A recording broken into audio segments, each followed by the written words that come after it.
From Franklinville at Delsea Regional High School, Dan Wilkins Broadcasting presents the first round of the 52nd Annual Diamond Classic. Here on a breezy but hot Tuesday afternoon, pardon. It's the Lenape Indians and the Delsea Crusaders here in Gloucester County. Hello, everybody. I'm Dan Wilkins. David Cohen of Rowan University is my co-host, and there's no better day. You said it best on Twitter this morning. It's like Christmas Day in South Jersey. The Diamond Classic is here. The 24-seed Lenape Indians versus the 15-seed Delsea Crusaders. You made a very good point in saying that those were the exact two seeds that made the final last year, and this year, these are the two that'll face in the first round. Yeah, this is a really good first-round matchup because Lenape, a team in the Olympic, they compete with the toughest of the tough in South Jersey. And Delsea, they're always good year in and year out.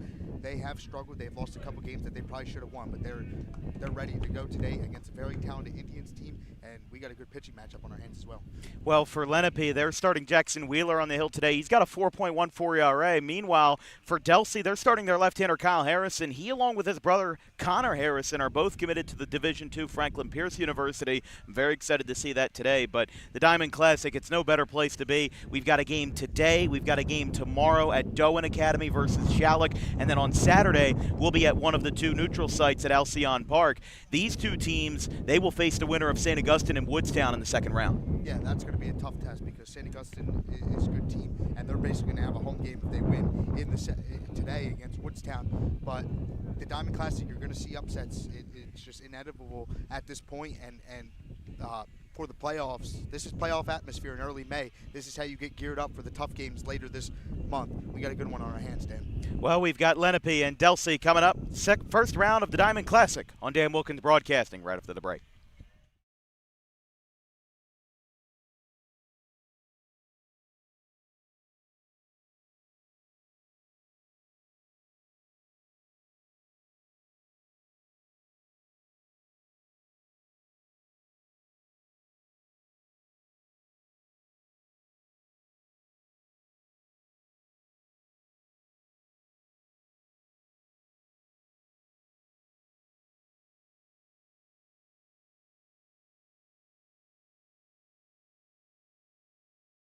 That'll be under.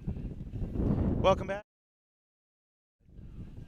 Welcome back from Delsea Regional High School. Your pitcher for the Indians, for the Crusaders, will be Kyle Harrison, the left-hander committed to Franklin Pierce University, along with his brother Connor. 18 2/3 innings for him, 10 walks, 30 Ks, a 2.62 ERA, and a 1.39 WHIP, as it'll be a red-on-red matchup. Lenape in their bright red tops with the black pants. Meanwhile, for Delsea, one of my favorite uniform tops in South Jersey, the white and red pinstripes with the same as their pants.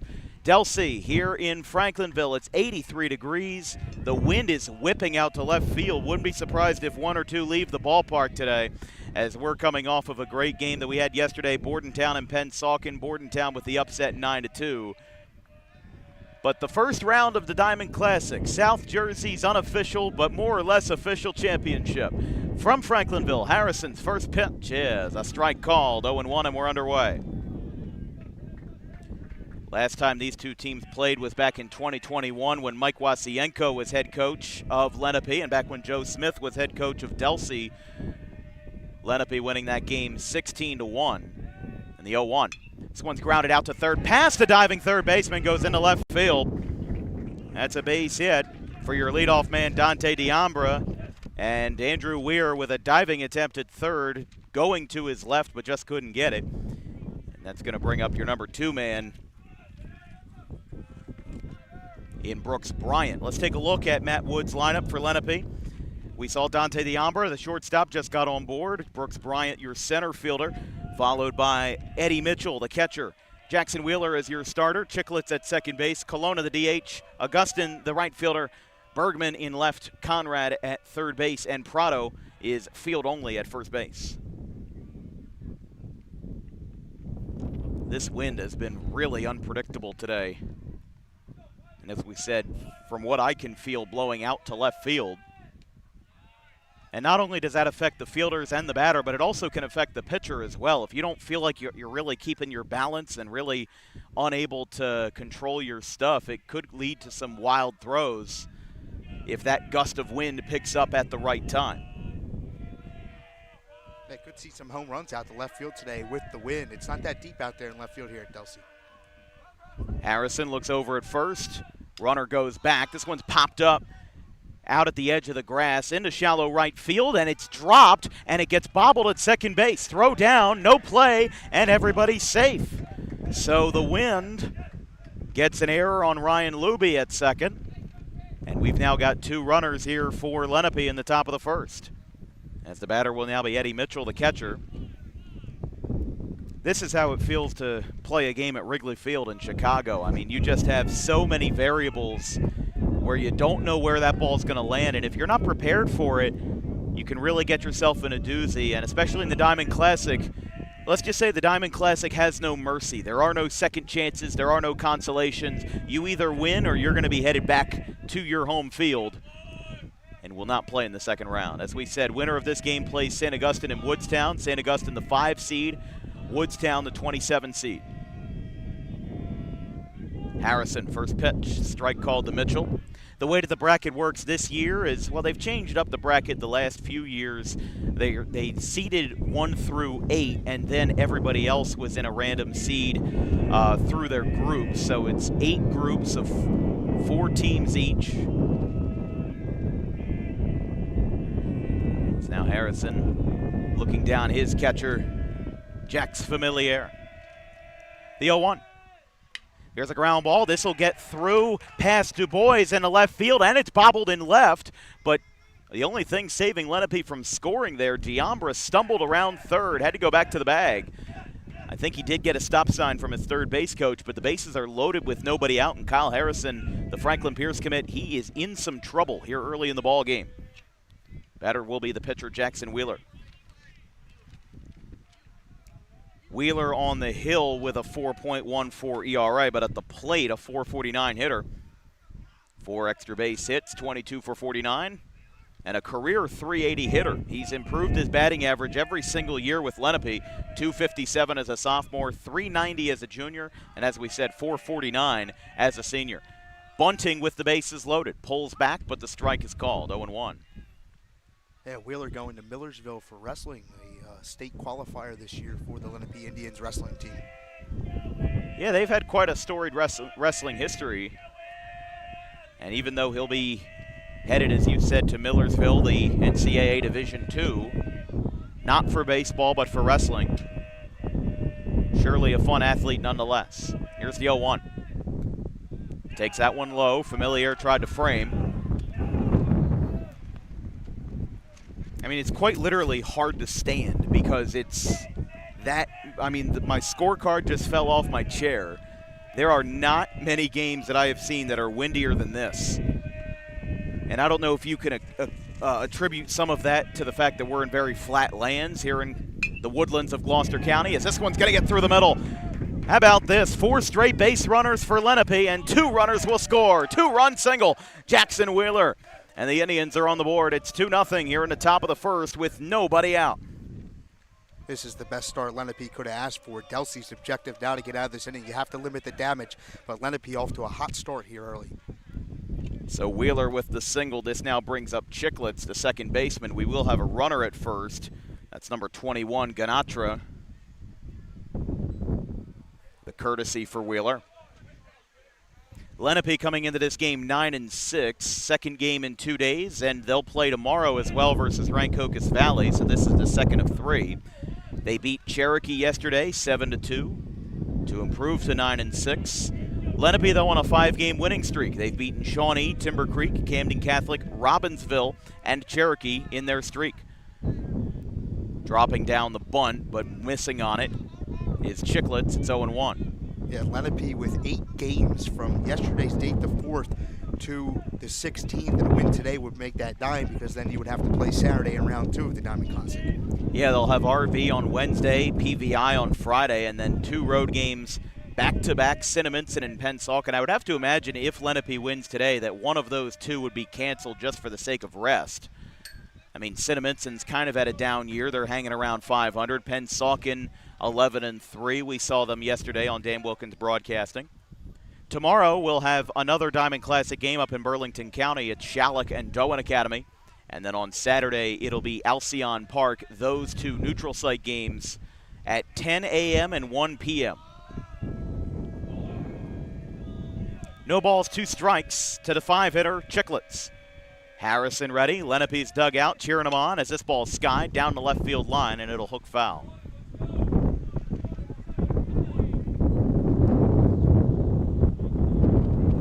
In the on-deck circle for Lenape is Colonna, the designated hitter. But 4 at-bats, no outs. You had a leadoff single by Dante Diambra. Brooks Bryant reached on a fielding error at second base. And then another single loaded the bases, and Diambra fell around third to keep the bases loaded, and then Wheeler helping his own cause with the 2-run single. The 0-2 to Chicklets. Harrison looks back and delivers. Outside. As we said, these two teams are vaguely familiar with each other, but neither head coach has played each other, and Vincent Londino for Delsea, and the former Los Angeles Angels farmhand and Matt Woods for Lenape. These two last played in April of 2021 and then played in 2013 and 2014 before that. The 1-2, swing and a miss, he got him. So Delsea finally breaks the ice with a strikeout, and Harrison gets the first out of the game, 5 batters in. And we will now see Colonna, the designated hitter. Luke Colonna, the senior, batting .310. Only had 1 at-bat as a junior last year, but this season, 13 for 42, 6 RBI. 3 walks, 1 hit by pitch, and a .357 slugging percentage.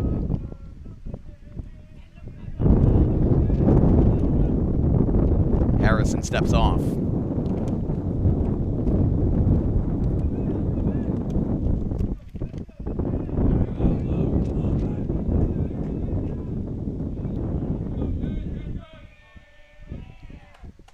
If you're curious, it's 81 today with the wind gusts blowing to left field at up to 35 miles an hour. So yeah, this is like playing in a Wrigley Field game. Every fly ball in this game certainly will not be a guarantee. First pitch called a strike. I'm really liking this approach from Kyle Harrison here. He's throwing a lot of first pitch fastballs, but he's being very safe on his first pitch. I think with how unpredictable the conditions are today, he's not really taking a lot of chances until he gets deeper into the at-bat, and I think that that's a really good strategy for Harrison. I think almost every at-bat has started with a first pitch fastball except for one. Yeah. But it's been working as this ball's fouled back. It's 0-2. Now, of course, everything after that is a wild card, but he hasn't walked anybody. Lenape has played some fundamental baseball. They've put the ball where they aren't. Most importantly, they put the ball in play.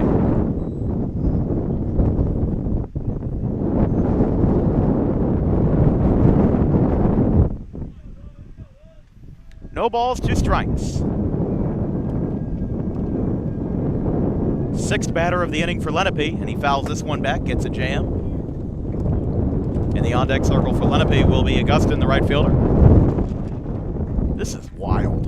Yeah. I mean, I can't remember the last time. We've had games that are windy.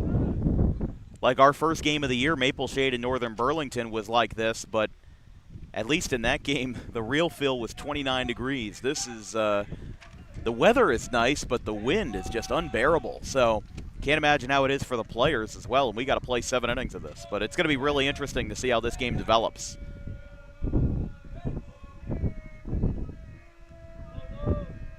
The 0-2 to the DH. Curveball outside, 1-2. As we said, tomorrow will be Shalleck and Doan Academy for us. Thursday will be a non-diamond game with GCIT in Williamstown.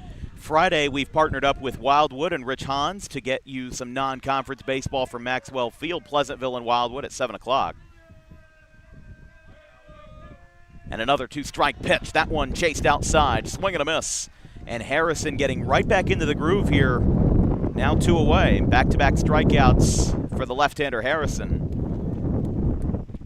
And now the right fielder, Augustin, will be the batter.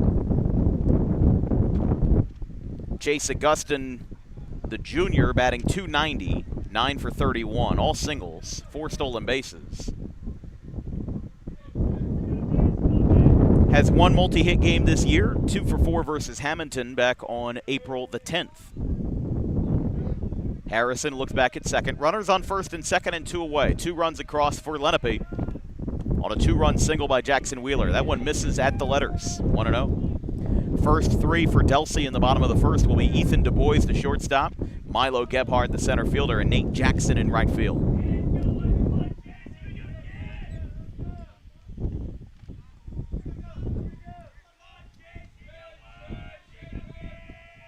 Harrison, the 1-0. Takes a bit, kicks and delivers. Call the strike on the inside corner, 1-1.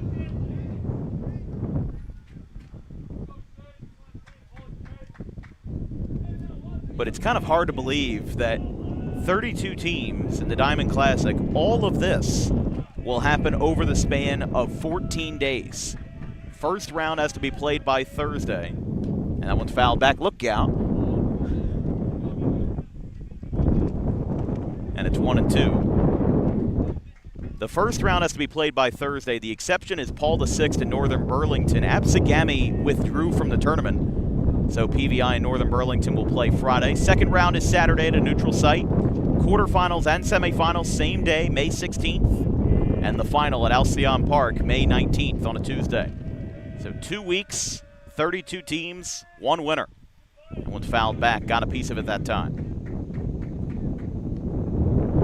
And you got to imagine if this is Lenape's answer in the top of the first, well, how will Delsea respond in the bottom half? That's the question here, because you are going to be facing Jackson Wheeler, who has a 4.14 ERA and a whip of 1.81.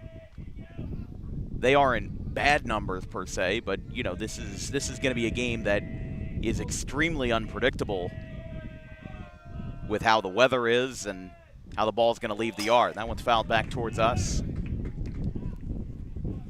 If the inning continues, the left fielder, Bergman, will be in the on-deck circle.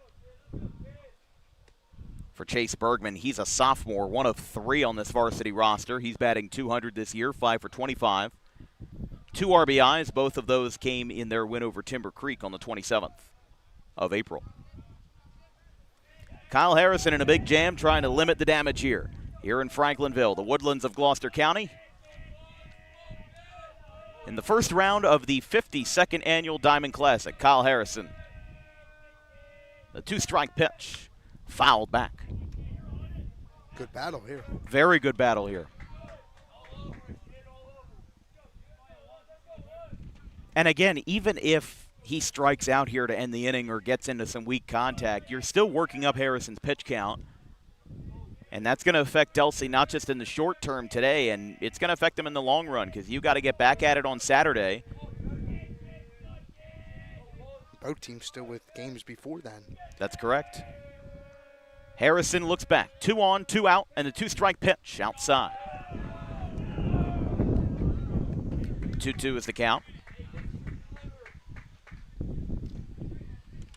Game time was at 3 p.m.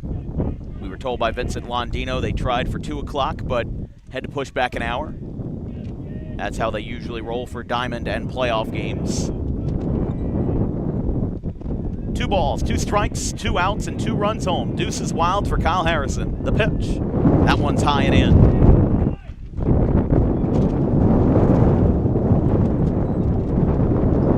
I mean, in our headsets right now, it sounds like a hurricane.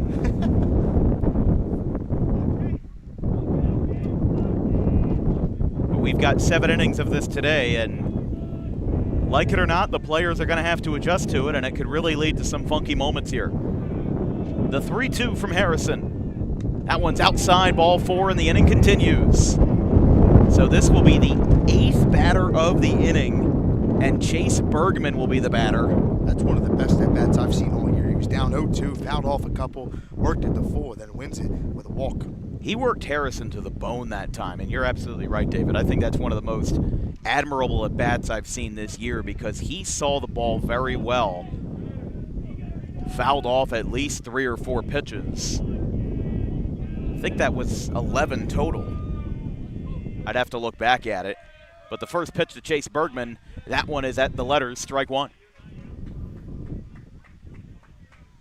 And if you're Delsea, you're going to have a quick turnaround here because you're going to have to come back and get the bats ready. Ethan Du Bois is going to have to come in from short. Milo Gebhard from center field. They're all going to have to come in and get productive at bats to try to counteract the bleeding that has started here in the first inning. Harris in the 0-1. Ground ball, high chopper to third, tough play. Throw to first base is off the bag. He got pulled off. Now a throw back to third is not in time.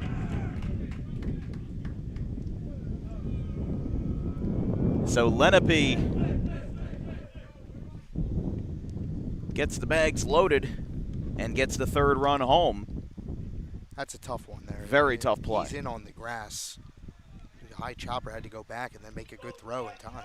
Well, that was a high bouncer for Weir, too, and he ran in initially, and then he had to backpedal and get back to it. So probably would have been out at first.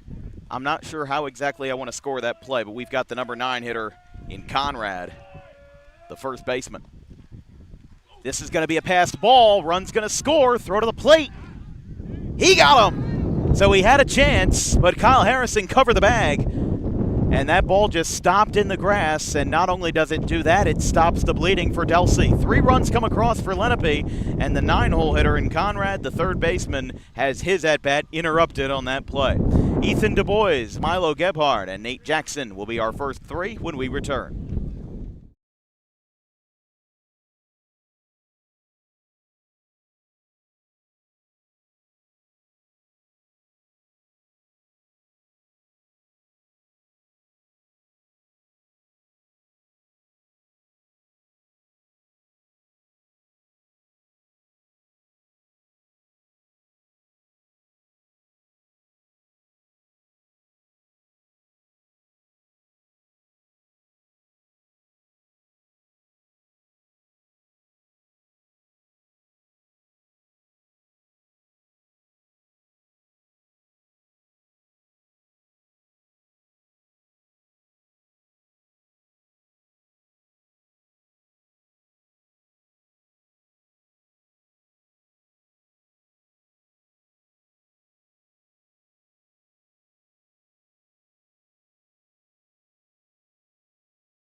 Jackson Wheeler, your starter for Lenape, committed to Millersville for wrestling. However, today his job will be to wrestle these Delsea batters and get Lenape a lead here in the bottom of the first inning. They lead 3-0. His stats on the year, he's got 25 and a third innings, 24 Ks, a 4.14 ERA, and a 1.81 whip. As Ethan Du Bois, the commit to Delaware, will be your first batter for Delsea in the bottom of the first inning. Lenape batted 9. However, what was originally a passed ball, runner came home from third. An aggressive send at that, but admittedly I jumped the gun a little bit. I thought he was going to score easily because I thought the ball was going to roll a lot longer in the grass, but runner never touched the plate. Du Bois with a 1-1 count. As we said, committed to Delaware. Will be playing for Greg Mamula down there in Newark, as that one is low. Yeah, Delaware really has gone all in with producing a lot of South Jersey talent. They've got Anthony Charles down there out of Clearview. Ethan Schaub, who was at Haddon Township, went to Rowan College and then transferred to Delaware, now in his grad year. Here's a ground ball. That's fair down the left field line. This one could hook towards the corner. It'll go through the legs of the left fielder. Here goes Du Bois to second base. He'll get in there. I think he would have been safe at second either way, so I don't think I'm going to charge an error on the left fielder, but that's tough one there. Du Bois gets down to second base, and it'll be Milo Gebhard, the batter for Delsea.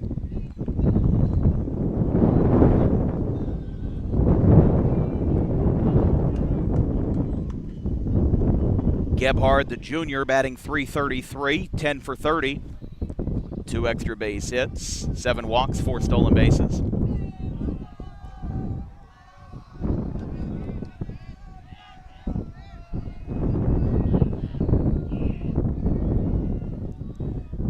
You know, I riff off those numbers like nothing, and I think about the fact that last year, or it might have been a few months ago, got a strike called on the bunt attempt. I had to call a high school baseball game last year for another company in New York State. Couldn't remember who it was, but it was 2 public schools right around the Albany area, and there goes the cards. I gotta nail them to the ground or something. Scorecards came flying away. Gebhard misses away, and it's 1-1. But I had to call this game for a public New York high school baseball game, and I remember just painstakingly trying to put together stats and information and everything like that. Thank goodness for our friends over at NJ.com, because, I mean, I'm just able to do research so much easier for these games. And half of it is the coaches who put in the stats, but the other half of it is the fact that everything is so easy to get to. You know, you don't have that in PA, you don't have that in New York, you don't have it in Delaware. I feel really grateful that I've kind of, by circumstance, built up this broadcasting spot here in South Jersey, because we're very easily able to gather information. And I wouldn't call myself a journalist, I'm just saying that it's a lot easier to put something together and make a story out of it, even when, you know, I'm not writing with a pen, I'm writing with a mouth, if you will. Matt Woods had a brief conversation with the home plate umpire, but no harm, no foul, except for that one. That's a foul ball, and it's 1-2. Gebhard and then Nate Jackson. Conrad in the top of the second inning will restart his at-bat after the ball got away and the runner was thrown out at home.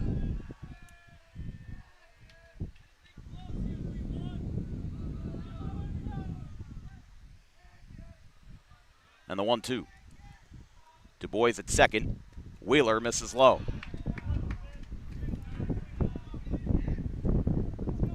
But Lenape on this 5-game winning streak. Delsea holding their own as well at 8-4. They've won 2 of their last 3. They swept Highland in Tri-County Liberty play. But on Saturday, they lost a shocker to Haddon Township 6-0. It's a 2-2. Swing and a miss. He got him. Strikeout for Wheeler. And there's one away in the bottom of the first. Now for Nate Jackson, the right fielder.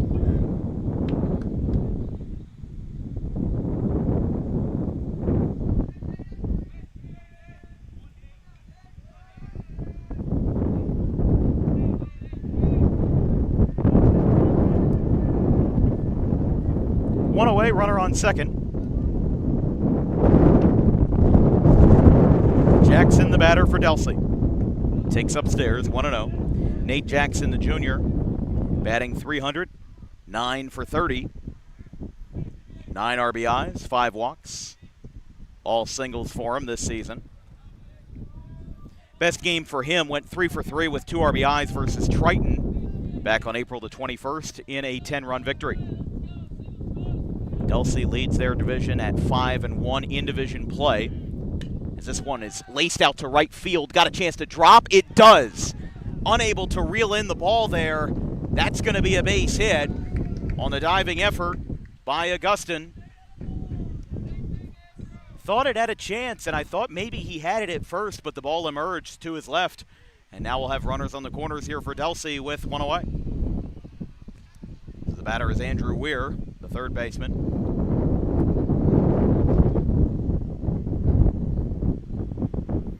Weir, another junior, I got to say, with all the juniors that have been on this Delsea team, got to imagine this 2027 Delsea team is going to have a lot of momentum going in the next season, but of course they have to finish out this one first, and they've been quite successful at that at 8-4.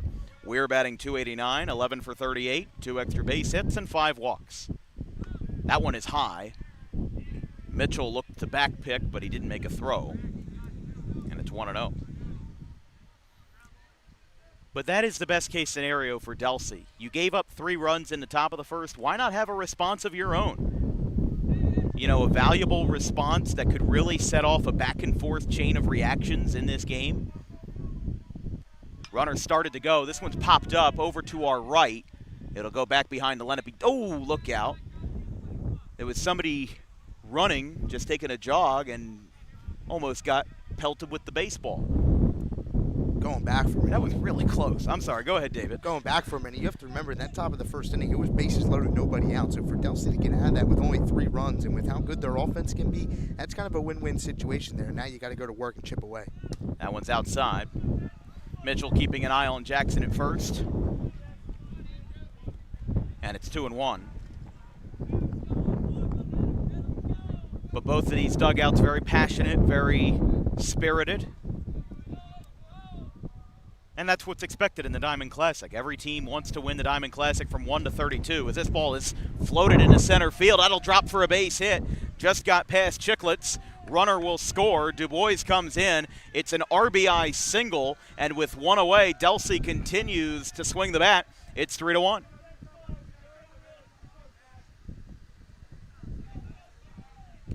So Delsea now with a run home. It brings up Pierce Delaney, the designated hitter.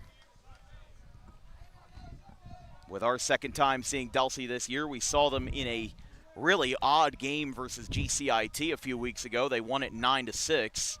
They went ahead 9-1 in the game, but GCIT clawed back, had the tying run at the plate, but a pop out ended it at 9-6. I don't know if it's always this high scoring at Delsea, but it seems like the camera seems to have a bit of a magic spell on it, as that one's high.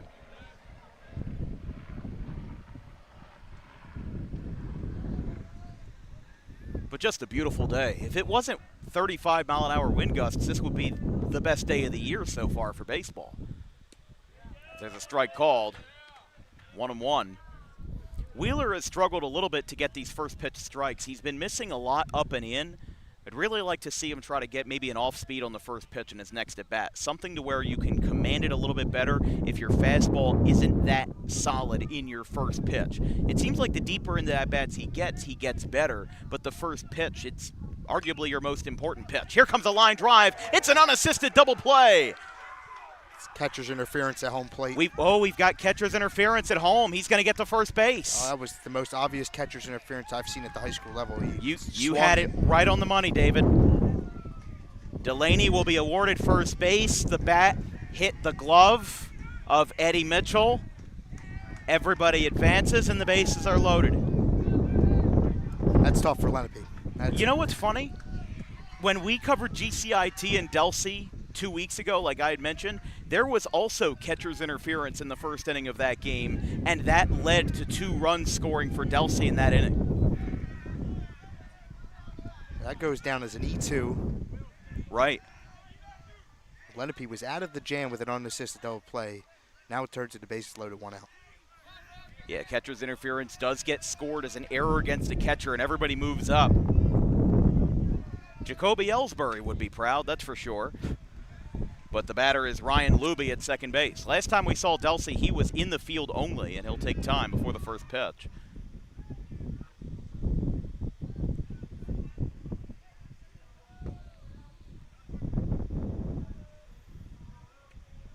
But a long first inning here in Delsea in the first round of the Diamond Classic.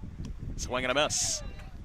Fastball in the outside half of the plate. Luby swung at it, and it's 0-1. As we mentioned, Lenape will have 9-1-2 in the second. Conrad will restart his at-bat to be followed by Dante Diambra and Brooks Bryant. Lenape 3, Delsea 1. Swing and a miss. 0-2. And David, you made a great point in our open. This is the game between the 24 seed and the 15 seed, the exact 2 seeds that had made the final last year in Haddonfield and Mainland. Except instead of meeting at Alcyon Park under the lights, we're meeting in the first round here on a Tuesday afternoon. But that's how they redid the bracket this year. The top 8 seeds were done first, and And then everybody else was split up into groups 9 through 32. Because if I'm correct, if it was done straight 1 through 32, it would be 24 versus 9. And the 9 seed in this bracket, I apologize. I'm pretty sure. You're correct. That is Mainland. They host Morristown today. That game not scheduled until 4:45. So they're going to have a bit of a late start, probably due to the travel that Morristown has to take to get down to Linwood. Yeah, is Morristown taking a plane to the game? Swinging a foul tip. He stays alive. But the other neutral sites, we mentioned that we will be broadcasting the 2 games at Alcyon Park, but Clearview, St. Augustine, and Pop Lloyd Stadium, which is in Atlantic City. I don't think that's not the Sandcastle, is it? I couldn't tell you. Where the Atlantic City Surf used to play? Might be. I'm told it is not. So I'd have to, that's the only one that I'm not familiar with. But it's Atlantic City, St. Augustine, Clearview, and Alcyon Park. All 4 great venues as a swing and a miss. Out number 2, as Cooper Mulhern will be the batter. Is it the blue turf? Okay, so that was my second guess. It's the blue turf. I have passed by it before. Atlantic Cape Community College plays a lot of their home games there. The Buccaneers. In fact, my college, Rowan College of South Jersey, played there yesterday, beat the Buccaneers 9-2. That is actually a pretty interesting place, I will say. Backs up to the street. Fly ball. Straightaway right field. Going over is Chase Augustine, and he'll make the catch to end the inning. Delsea leaves the bases loaded after a catcher's interference scare extended the inning. Delsea gets a run back and through 1 here in the first round of the 52nd Diamond Classic. It's the Indians 3 and the Crusaders 1.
Welcome back to Delsea Regional High School's 3-1 Lenape in the second inning of the first round of the Diamond Classic.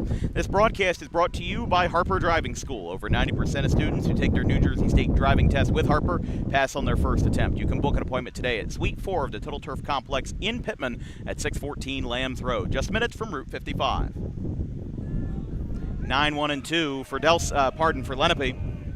Conrad will restart his at-bat. In the top of the first, the ball got away from Jax Familiar, but the runner was cut down at home plate, didn't touch the plate, so that one gets away. 1-0, but with the bases empty, no harm, no foul. Taking a look at the Olympic American standings here on the right side of your screen, Eastern has the best record at 10-4, Shawnee right behind them 11-6. Lenape at 9-6 after their win over Cherokee yesterday. That one moves up and in. Behind them, Rancocas Valley at 9-7. Cherokee is 6-9, and Cherry Hill East, who beat RV in a slugfest yesterday, 13-10. They are last at 5-10. Strike called, 2-1. Conrad, the third baseman, should also be noted that Prado is in the field only at first base. He is beneath the DH Colonna. 2-1, swing and a miss. Biggest thing for Harrison, and you could argue the same for Jackson Wheeler, both pitchers really have to get into their groove. Because a 7-inning game where neither pitcher has their best stuff or neither pitcher has the confidence to get batters out, that's not a game that's sustainable. And that's not a game that will carry over well into Saturday as well, because if you presumably have to face St. Augustine, that's not going to be easy. That ball's fouled back over our heads.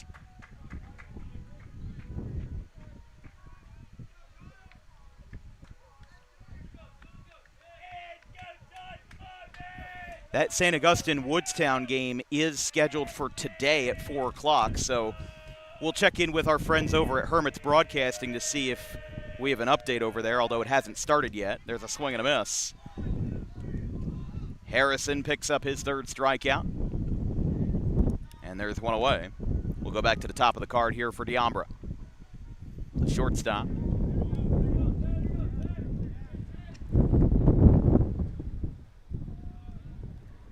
Our umpires for today under the Tri-State Elite Association: Corbin Chance behind the plate, Frank Pagano in the field.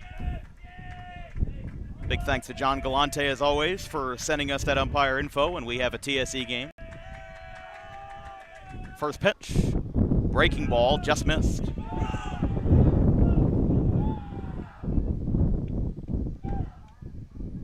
Dante Diambra will be taking his talents to Rowan University in Glassboro after this season. Committed there back in September of 2025. Rowan just coming off of their NJAC championship in Division III. I can't remember how many times they've won it, but I know it's the first time. It's the first time? Okay. Since the first time since 2021. Okay. So it's first time in 5 years, but they topped William Patterson to win the conference. And if I'm correct, Division III is the same as Division I, where if you win your conference, you get an auto bid to the College World Series, or at least the 64-team tournament. Yeah, so they'll wait for regionals to start. They could host super regionals. I was just about to say, is there any chance of Rowan hosting a regional? They cannot host a regional because they don't have lights. Okay. But they can host super regionals since that's only a 3-game series. Strike called to Diambra. Yeah, I was talking with Fred Swartz about that, who does a lot of public address for Rowan. He's called a few games with us on Dan Wilkins Broadcasting, and one of the things he told me is that Rowan will not host a regional, but there is possibility in the cards that they could host a super regional. Swing and a miss. Diambra down on strikes. That's back-to-back Ks for Harrison. There's 2 away. Batter will be Brooks Bryant, the center fielder. He reached on an error at second base in his first at-bat. That little floater out towards shallow right field.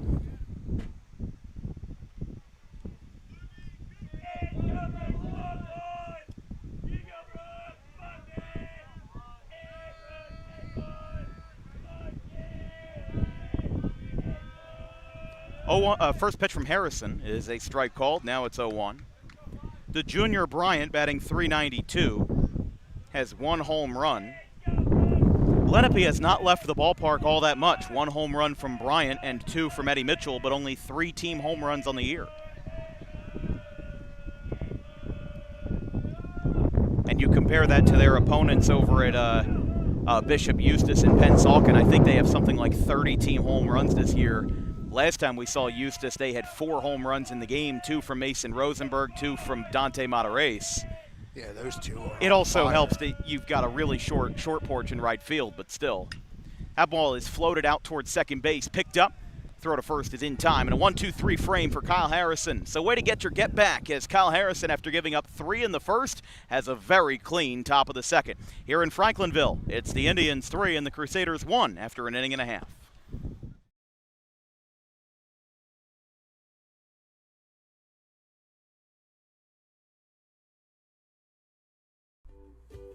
In life, the road ahead is full of possibilities, but to navigate it safely, you need the right skills. Harper Driving School is the premier driving school serving Gloucester, Salem, and Camden counties. With experienced instructors, many of whom are teachers in local schools, we are dedicated to your success and will help you master the road with confidence. With an over 95% success rate of students passing their road test on their first try, you know your student will be in good hands while embarking on a huge step of their young adult lives, all while avoiding the lines at the DMV and getting insurance discounts. We chose Harper, and so should you.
Bottom of the second inning, Lenape 3, Delsea 1.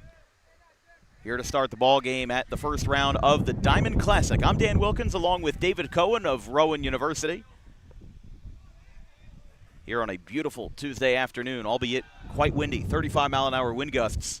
If you're just joining us, Lenape got the start on a 3-run top of the first, where they brought up 9 batters.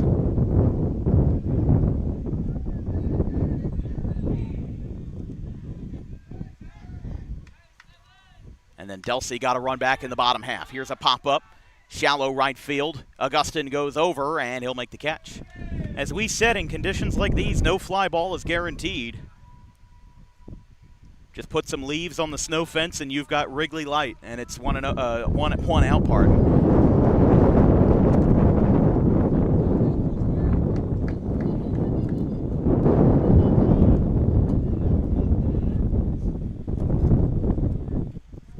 Batter is Jax Montana, the 9-hitter in left field.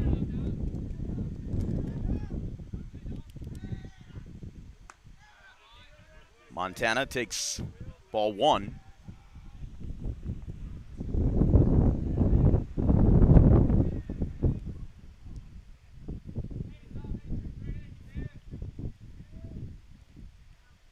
Wheeler, the 1-0, call the strike.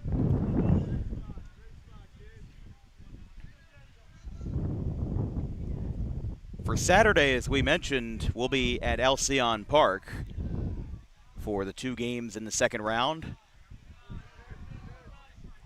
Now, the games that we could possibly have at that, it would be the winners of Cherry Hill West and Pennsville and EHT and Pennsauken. I think the best matchup out of that would be Cherry Hill West and Pennsauken. I think Pennsauken has been probably the biggest underdog story in South Jersey. Won 2 games last year and then went on an 11-game winning streak in April.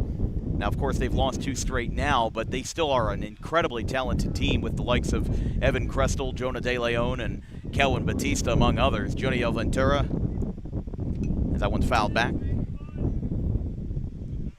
And then the other games we would get are the winners of Rancocas Valley and Cedar Creek and Paul VI in Northern Burlington.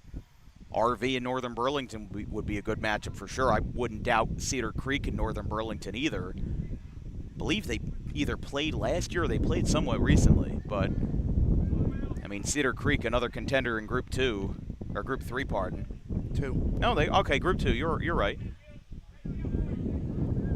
It's weird because they've been Group 2 in other sports before. So they're kind of in that limbo where they're not Group 3 in all sports, because that one's low. Like, for example, my alma mater, Audubon, is a Group 1 in basically every single sport. I think the only sport where they're not is field hockey, because there's not enough teams for Group 1 or something like that. But, what's it called? Like, Audubon was solidly Group 1. No matter what sport it was, you could guarantee that they were Group 1. And then you had some that they were in Group 1 in some sports and then Group 2 in others. Collingswood and Gloucester comes to mind, because Collingswood was a Group 1 for a little while, and so was Gloucester. Throwback to first. Overbrook as well. Back pick to first, no good there. And a 1-0 count to Du Bois, the Delaware commit, back at the top of the card for Delsea.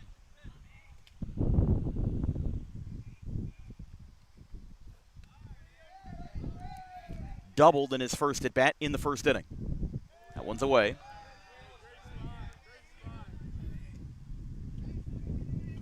Two balls, no strikes.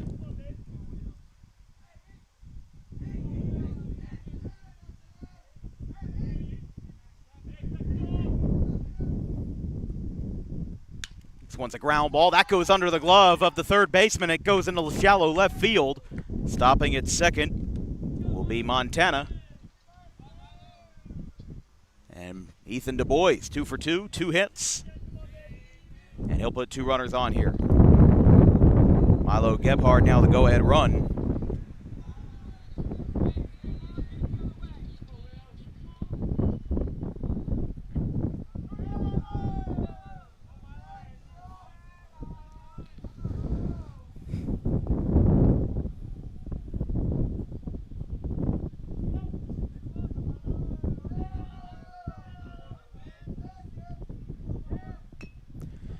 Bunts goes down the third base line. Mitchell picks it up, and it's foul.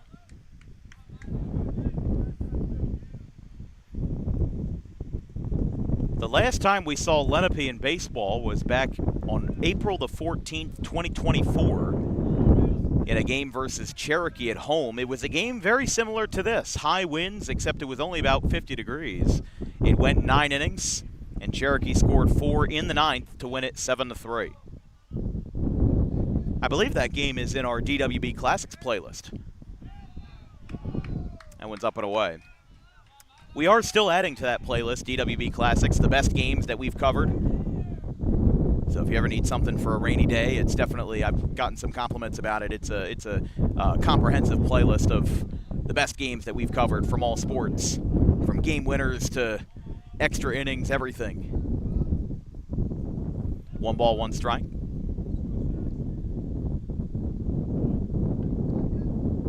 Gebhardt shows bunt. That one's away. It's kind of my version of the old ESPN Classics channel that they used to have, where they would show in the middle of the night old games, old classics,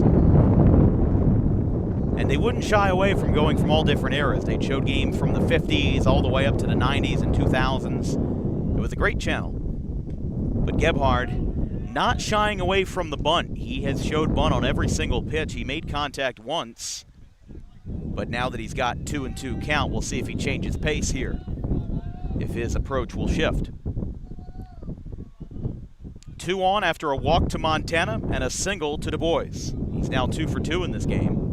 Wheeler, the 2-2. That one's low beneath the knees. 3-2 now. Jackson, the right fielder, will be on deck. But I think Delsea really needs a response here. I think that if they're going to compete in this game, Lenape is a team that I don't think is afraid to strike when it's hot.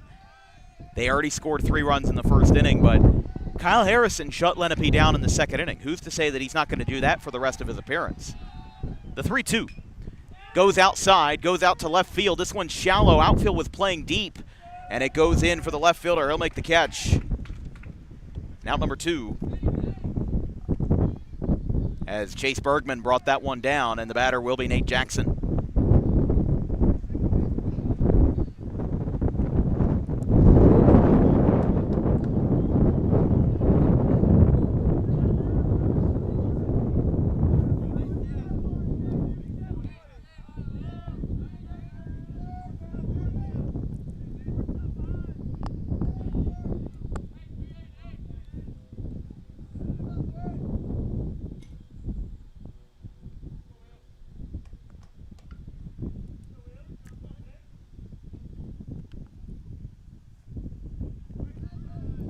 Wheeler working with traffic here in a 3-1 ball game. Not as much of a crowd as we usually get, but I think that's partially because the game started earlier as a fly ball to right center field. Deambra has it, Bryant has it, and the inning is over. So Delsea puts on 2, but does not score. Kyle Harrison will still have to keep the deficit where it is. And inning number 3 from Franklinville, Lenape 3, Delsea 1.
Top of the 3rd inning, Mitchell, the leadoff batter for Lenape, 3, 4, and 5. Mitchell, Wheeler, and Chicklets. Lenape looking for their first offense since the first after a quiet 2nd inning. After 8 batters came up, a 9th batter started his at-bat but was interrupted.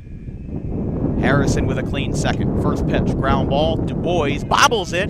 The ball popped off of either his glove or his leg. It goes into shallow left field. And that'll be a runner for Lenape.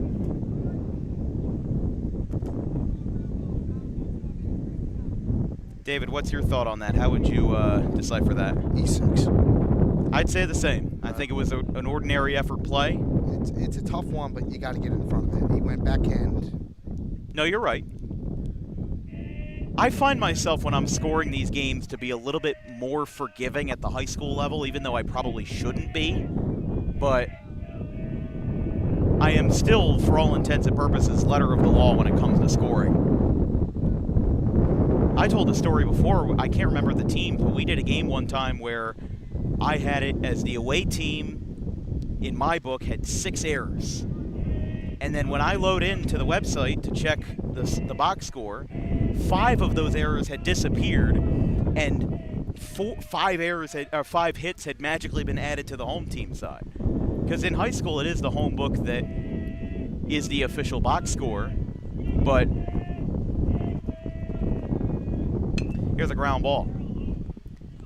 And another thing is that we're seeing more and more teams don't fill out both ends of the box score. You know, like you'll only see home team stats or, you know, whoever won the game, whoever puts the box in NJ.com, they don't put the whole thing in there. It's the home team's job. Yeah, it's the home team's job, and you got to represent both sides. That's the one thing that bothers me. Runner goes. Low throw. It hit the dirt. It goes into center field. It got past Du Bois and Mulhern. Past Luby. But that ball was in the dirt. Familiar picked it out of the ground really quickly. But the throw itself was low as well as the baseball gathers a lot of dirt, and Mitchell advances to second base. That's why I feel very relieved when I do those Division III college baseball games, whether it's Penn State Brandywine or Rutgers Camden, because you don't have that problem.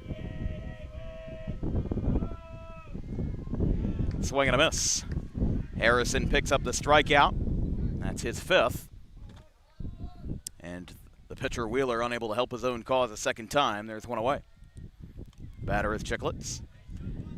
Unfortunately, though, as somebody who covers junior college athletics, that problem still does exist in junior college where you only have one side uploading stats.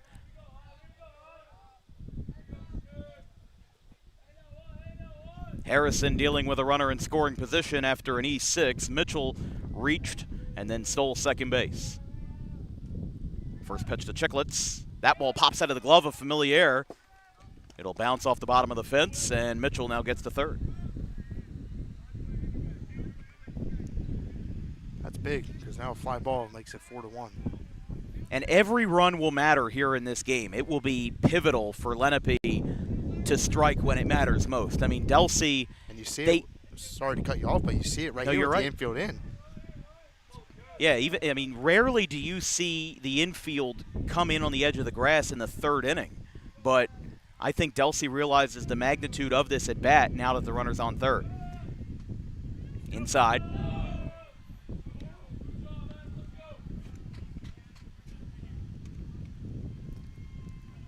Apologies. Running for Mitchell as the courtesy at third base is number 9, Will D'Antonio, the senior. That one misses at the letters.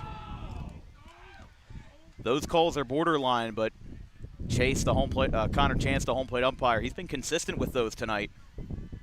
Right around the letters, hasn't been called a lot, but Harrison and Wheeler have kept going there. But it's been consistent. That's ball 4.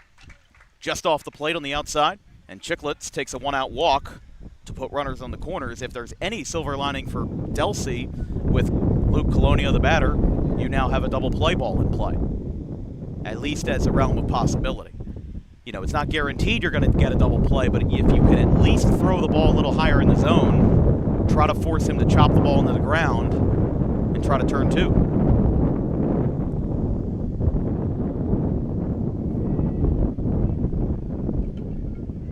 Showing bunt, though. Now pulling back and swinging. It's foul. He almost took out his third base coach.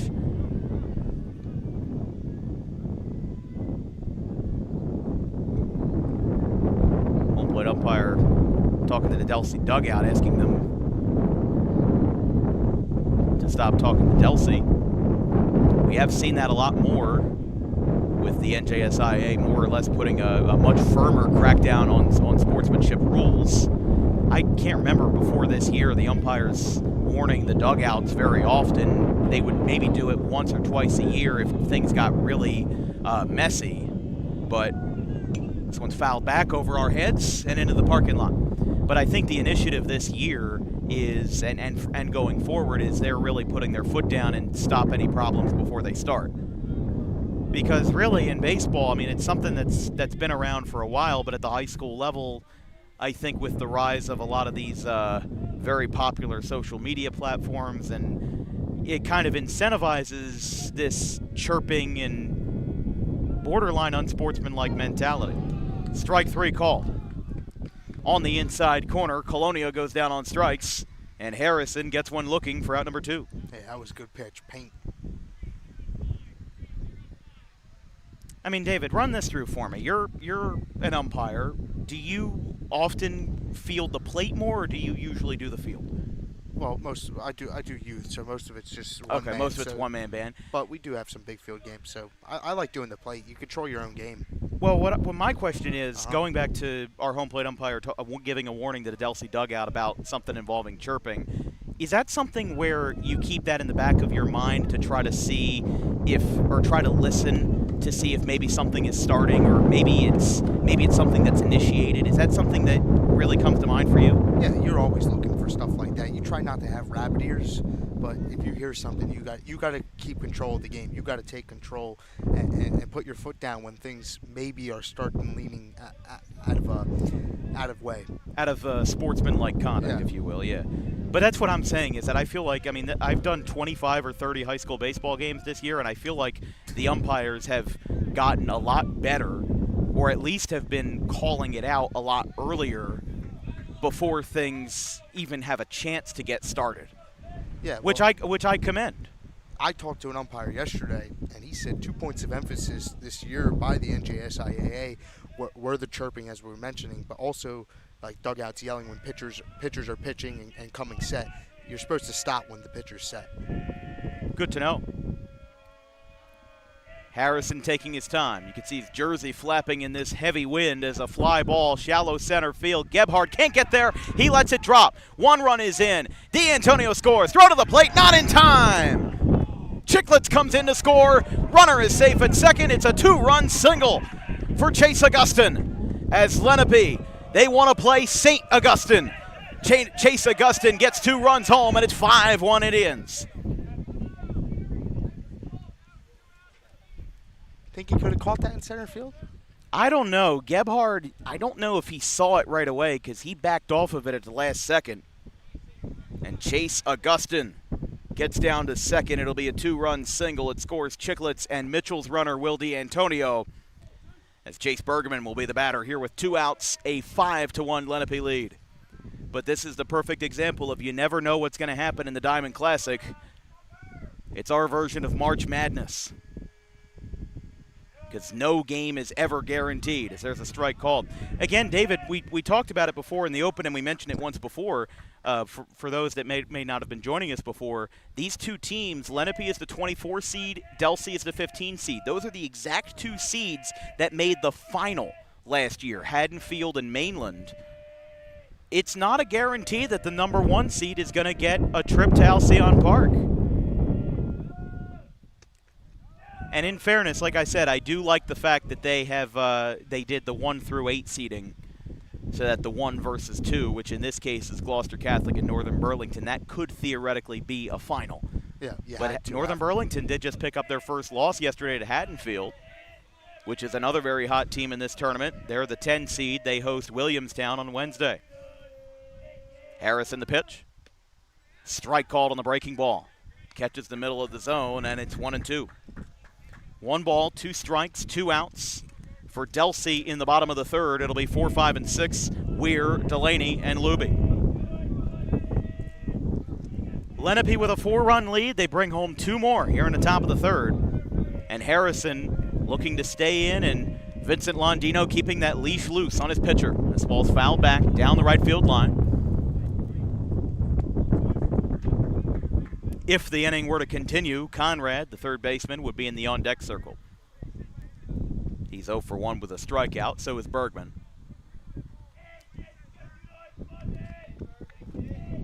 Two strikes, 2 outs, 1 runner on second, and 2 runs home for Lenape. Here at Delsea Regional High School in the heart of Gloucester County in Franklinville.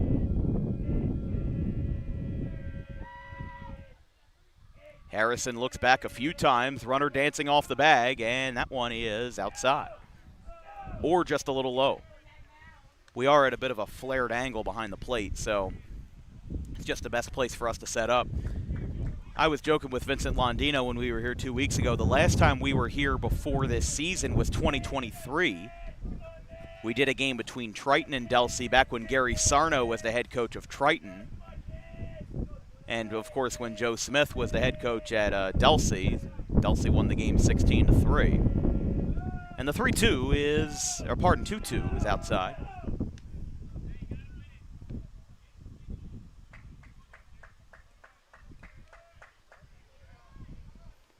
Lenape looking to add on to this lead. Full count.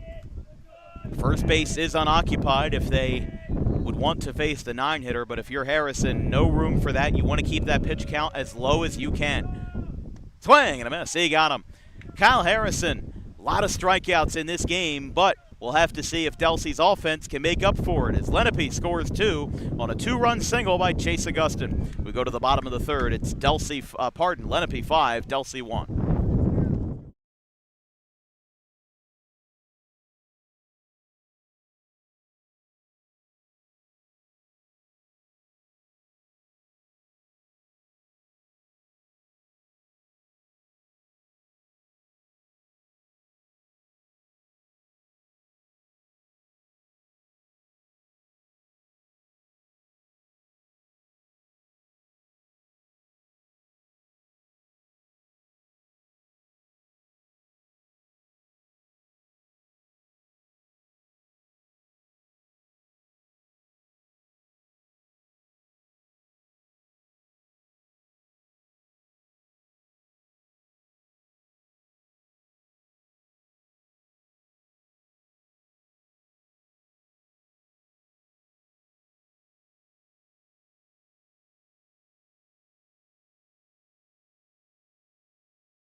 Welcome back on Dan Wilkins Broadcasting. You're watching coverage of the 52nd Annual Diamond Classic between Lenape and Delsea. I'm Dan Wilkins, joined by David Cohen. If you have any questions or comments about today's broadcast, you can drop me a line at thedanwilkinsshow@gmail.com.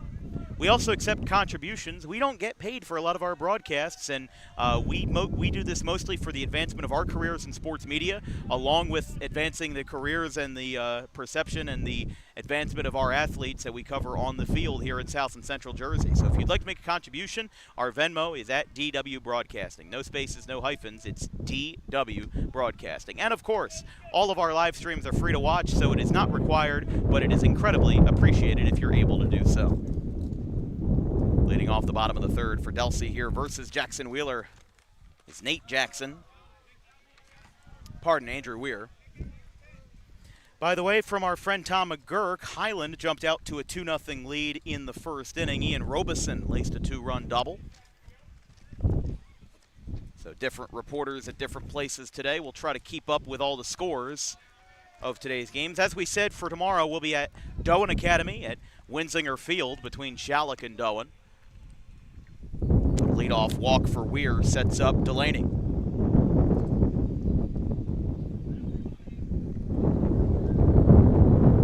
The winner of this game will play Woodstown and St. Augustine. The winner of Woodstown and St. Augustine. Now, if St. Augustine wins their first round game, the bracket is aligned as such to where they will get more or less a second home game, even though they are listed as a neutral site. Clearview has the same. They're the 6th seed. If they win their first round game versus GCIT, they will also have a second round home game on Saturday. But the 4 neutral sites, Clearview, St. Augustine, Pop Lloyd Stadium, as we were told, that's the blue turf in Atlantic City, home of Atlantic Cape Community College. That ball is flared into right field. That ball's caught, and Delaney is retired for out number 1, and then Alcyon Park. The batter is Luby, the second baseman. Luby reached on the catcher's interference in the first inning. As the 6th batter. Originally, it lined out into a double play, but it was overturned. It was an unassisted double play at first, and it would have been a huge relief for Lenape as that ball gets away. On his horse to second base, Weir gets there. But as we said, Atlantic City, St. Augustine, Clearview, and Alcyon Park and Pittman. So 2 games in Gloucester County, actually 3. St. Augustine, Cape Atlantic, so that's Atlantic County, and then, so 2 in Atlantic County, 2 in Gloucester County. It would be interesting to see if we had 4 neutral sites for the Diamond Classic to have it in 4 different counties. Just a thought. But at the same time, you also are kind of grasping for straws at quality fields. Because like last year, we did our second round coverage at Timber Creek, and there were some great games there. RV Bishop Eustace and Haddon Heights and Delsea. Frank Chiron picked up his 200th strikeout in that game. But it's not like you have a million different quality fields that you can use, because you have to hold a high standard when you're playing in the Diamond Classic. You know, I would say what you also have to consider is you don't want fields that are too short either. Like a great field that I've seen that I've covered this year with lights is Owens Park in Williamstown. We covered a game there between Glassboro and Williamstown, and it's across the street from Williamstown High School. Your problem arises, though, that it's 310 feet to center field. Sure, it's a quality field, but it's really only the length of or the dimensions of a senior league field, and not one that would be really all that suitable for high leverage baseball.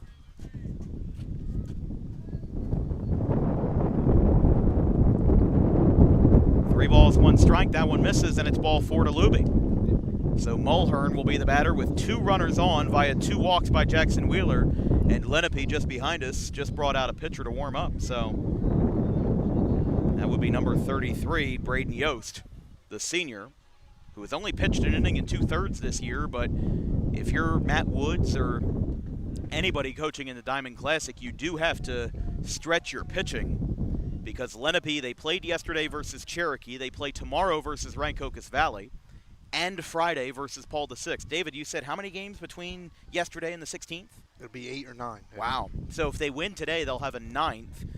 They won versus Cherokee yesterday 7-2. They used only one pitcher in the game. Anthony Conti had a complete game. Then today versus Delsea, RV on Wednesday, PVI on Friday.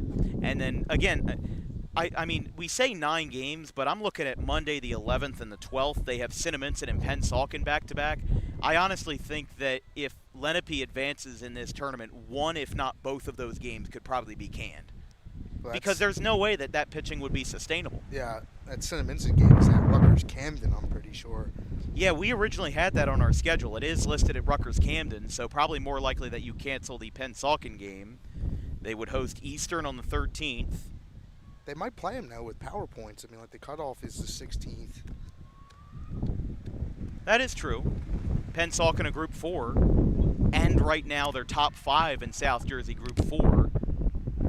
They were as high as the 1 seed a few weeks ago, but they've now trickled back to the 4 seed, with Eastern holding the top spot. But the wind picking back up again here in Franklinville. The batter is Cooper Mulhern. He's 0 for 1.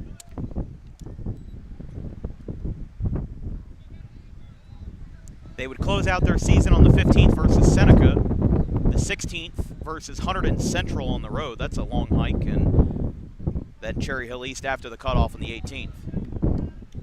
What I would say as well is that if Lenape has this, if they end up being one of those teams that has a miracle run, an upset run, that Hunterdon Central game would most likely be canceled as well, because you'd play your quarterfinals and semifinals on the 16th. Those semifinals are at Alcyon Park and Camden County College, which is another pretty nice field. Fly ball, shallow right field. One runner goes, but he's going to hold up. There's 2 down. Now, I am slightly surprised that Camden County College is using their field for the Diamond Classic, because what I would say is that they are right now top 4, they're 6th right now in NJSIAA Region 19. They are behind Northampton and ahead of Salem. So they will host a first-round playoff series, which would be on the 9th and the 10th. They would play 2 games on Saturday the 9th, and then if they split, if necessary, they'll play on Mother's Day on the 10th. The top 4 are Rowan College, Gloucester, Brookdale, RC Cumberland, and Middlesex. And then Northampton 5, Camden 6, Salem 7, and Montgomery 8th. Now, to be fair, that quarterfinal and semifinal does fall on the weekend of the Region 19 tournament, which is why we won't be covering that. We'll only be going up to the 2nd round because of the Region 19 Final 4, which is from the 14th to the 16th. That one's outside. 2-0. Wheeler really running out of gas here. He's looked good all day, but Delsea has really been patient versus him, and that's kind of led to this breakdown inning. But my point is, if Camden makes their way into the Final 4, you know, by winning their first round game, which, if I'm correct, they would play Atlantic Cape in the first round, assuming they win, they could very well make it to the Final 4. Foul tip, 2-1. Actually, no, I have the bracket wrong. I apologize. They would play Rowan Cumberland in the first round as a 6v3 because only 8 teams made it. I apologize. The way that it works in Region 19 is that to make the playoffs in baseball, you have to have either an above 500 record overall or an above 500 record in conference play, or both. This ball's hitting the left center field by Familier. This is going to drop. Throw to the plate, run scores. It's an RBI single for the catcher, Jack Familier. And Delsea cuts it to a 1-run game. It's 3-2. Good swing there. And Delsea, that's what you got to do at this point, chip away. You've struggled on defense and the pitching in this game and have given up a couple hits, but your job now is to limit the damage on the defensive side and chip away on the offensive side. And now goes to the number 9 hitter in Dom Montana. Runners on the corners, 2 away. If the inning continues, it will be Du Bois after him. And I'm sure Delsea would love to have a 2-out opportunity with their Delaware commit in Du Bois. I haven't seen anybody warm up for Delsea, but this could be the last inning for Wheeler. I would also note that our view of the bullpen is obstructed by the dugout, but Kyle Harrison is walking around just outside of the dugout with his glove on, so there's a good chance that he would stay. I think there's an even better chance that he stays if Delsea cuts back into this game. I don't know why I said it was 3-2. I apologize. 5-2. Hasn't been my best day. I apologize. Sometimes you have good days, sometimes you don't, just like the folks on the field. 2 balls, no strikes with 2 away. 3-run ball game. That's why you're here, David. You got to correct me when I'm not at my best.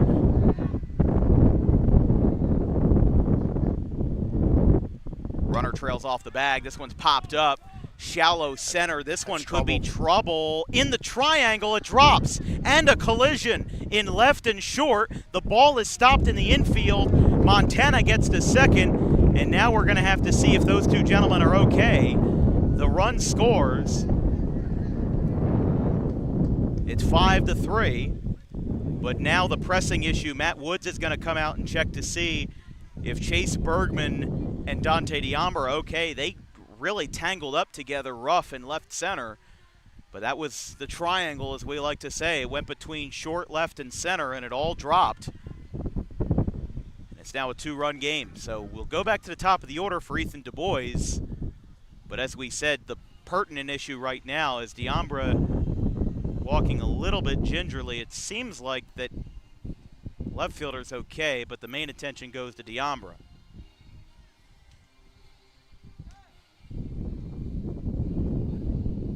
Matt Woods, of course, the former Los Angeles Angels farmhand. One of several coaches in South Jersey with professional playing experience. Nick Gruber being one of them out of Paul VI. Was a draft pick by the Red Sox back in 1995.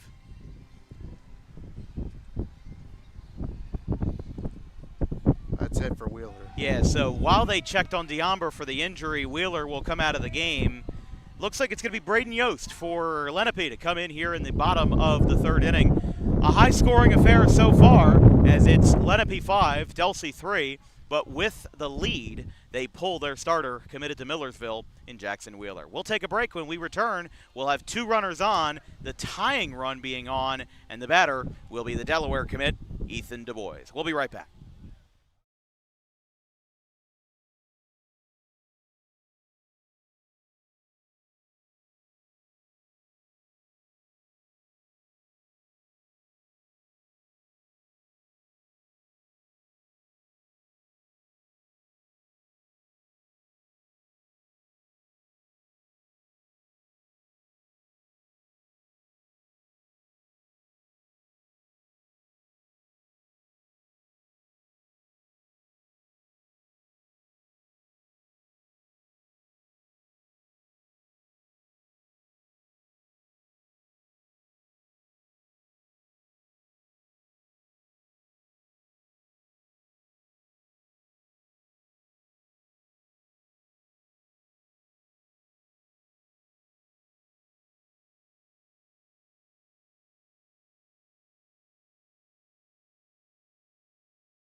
Nick Klein is your new pitcher for Lenape. 17 1/3 innings for the freshman with a 1.62 ERA, 9 walks, 20 Ks.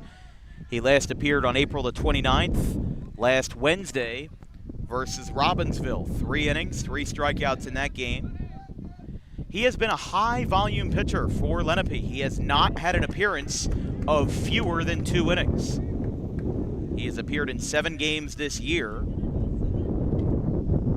5 of those 7 have been versus Olympic opponents. He's appeared versus Shawnee twice, RV, Cherokee, and Cherry Hill East.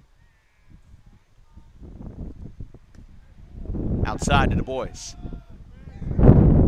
2 outs, 2 on, and 2 runs across for Lenape here in the 3rd as they cut back into the deficit in a 5-3 game.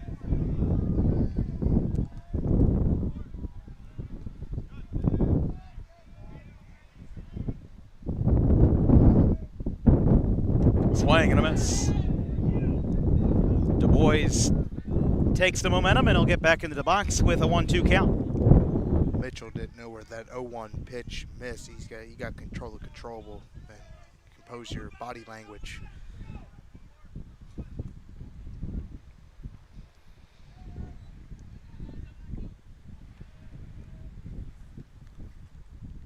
That one's outside.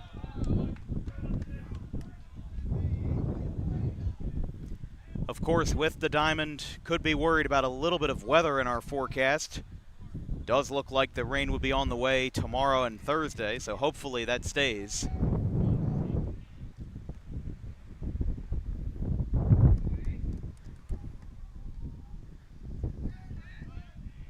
Hopefully that gets away from us and we can get to play baseball.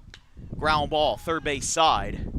Throw to first is a little high, but it gets the bag, and Jackson Wheeler, he comes out of the game, re-enters at first base, and gets the final out of the inning as he retires Ethan Du Bois. Delsea gets 2 runs home on back-to-back RBI singles at the bottom of the order, and Du Bois, the final out of the frame. Kyle Harrison will come out for the 4th as the strikeout machine will try to unload against this Lenape lineup and keep Delsea in the game. Through 3, it's 5-3 in favor of the visiting Lenape Indians.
Lenape 5, Delsea 3, here on Dan Wilkins Broadcasting, our 4th year covering the Diamond Classic.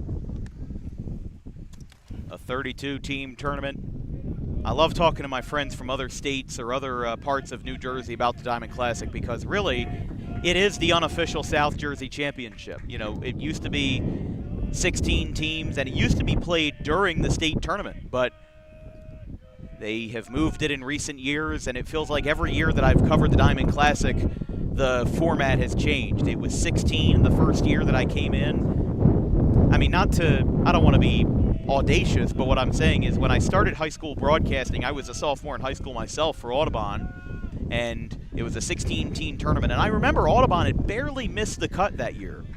And in 2023, they made it 24. Audubon played a play-in game versus Holy Cross.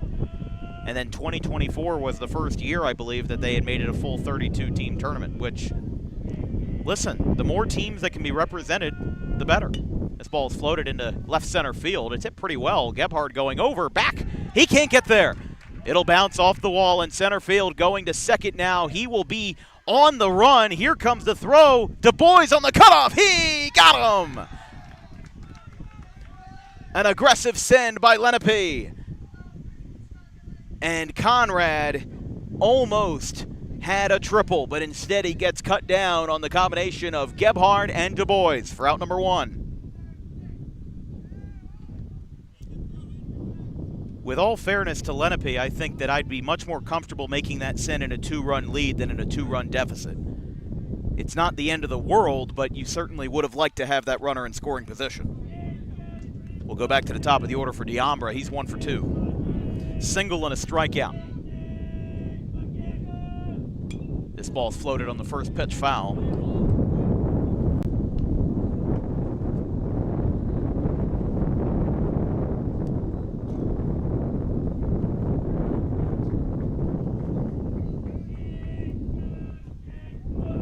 Five to 3. Lenape got 2 runs in the top of the third. Delsea responded with 2 of their own in the bottom half. 0-1, call a strike, 0-2.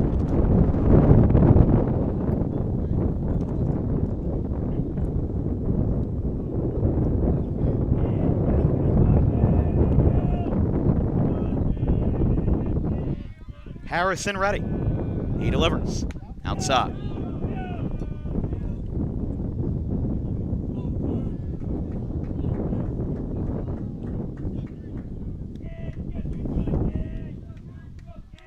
By the way, in the game that will matter for the other half of this bracket, St. Augustine Woodstown, currently no score in the top of the first inning. It looks like they got off to a late start. Outside.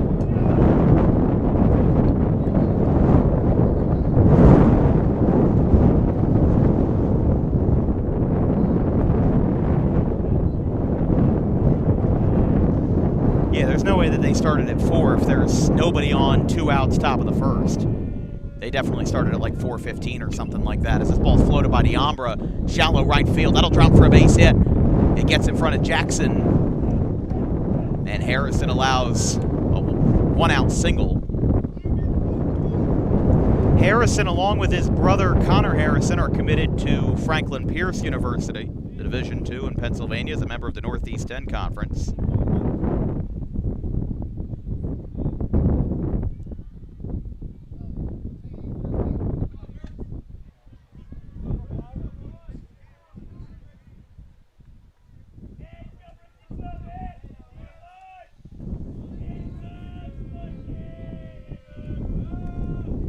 This ball's hitting the shallow right center. This one could split the gap. It's much more than shallow. That one is caught in center field by Milo Gebhard. They'll have a play at first, but sliding back in is Diambra. You really couldn't have predicted that one. Amazing catch by Milo Gebhard. 2 good plays in this inning so far for Delsea. Yeah, you're right. I mean, that was just, first of all, Gebhard had the relay to Du Bois for the first out. How about that? 2 away. That reminds me of the play that Kareem Stackhouse made for Rancocas Valley a few days ago when we were there. Had a ball that looked like it was going to go over his head, and he grabbed it.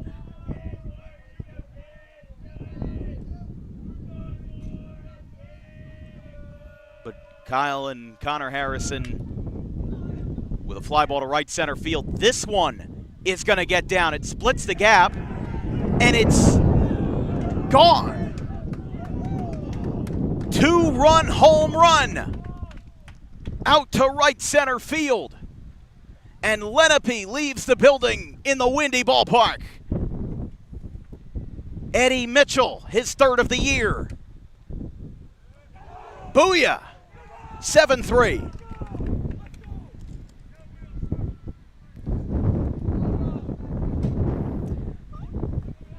I don't know if it was because of the snow fence, but I did not know if that ball got out at first.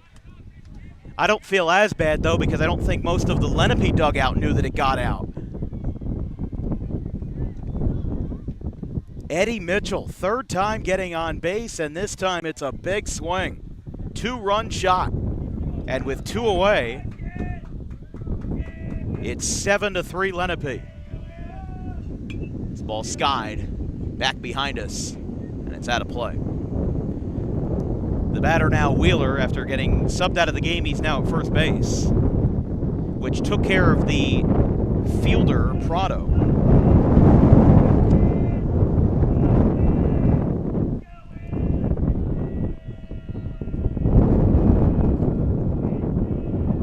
pitch. I was just about to say, Kyle Harrison and Connor Harrison are the younger brothers of Ryan Harrison, who is a sophomore at Rutgers Camden. He missed his first 2 seasons with injuries. He graduated from Delsea in 2023. He is academically a junior, but athletically eligible as a sophomore. That one is low.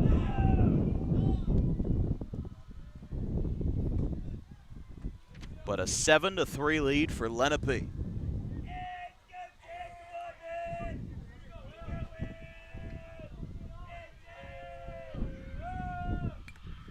Foul back, and it's 2-2. So 2 outs, 2 more runs home for Lenape on the shot by Mitchell.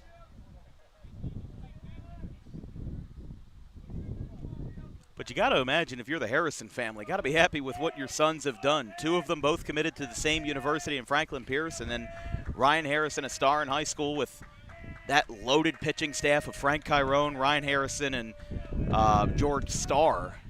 As this ball is skied into shallow left field. This one's going to be down the line towards the chalk. It's made in left field. And that'll be out number 3 to end the inning. So the catch is made by Dom Montana, but 2 runs come home on a shot to right center field that fooled even the best of us. Eddie Mitchell, his 3rd of the year, and it's 7-3 Delsea going to the bottom of the 4th.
Milo Gebhardt, the batter, here in the bottom of the 4th inning. It's a long, long game here in the first round of the Diamond Classic. It's 4:35. I guess not too egregious. It just feels long because of how long the first inning was. I mean, certainly not as bad as the Eastern Eustis game we had earlier this few weeks ago that was 3 hours, 11 minutes for 7 innings, as that one's low. I found it really funny that week we had covered 2 Eastern games, one versus Bishop Eustis that was 3 hours, 11 minutes, and then the one that we had covered on Thursday versus RV was 1 hour and 44 minutes. Shaved off a full hour and a half. 1 ball, 1 strike to Gebhardt, 2, 3, and 4.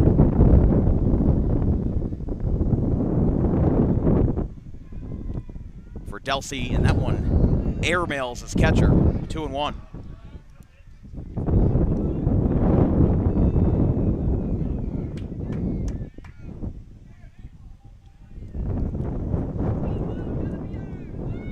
Three ones to count, pardon.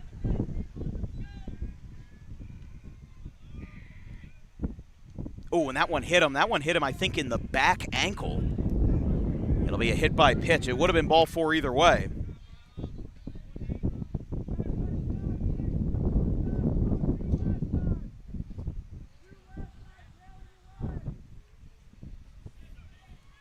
But the batter will now be Jackson.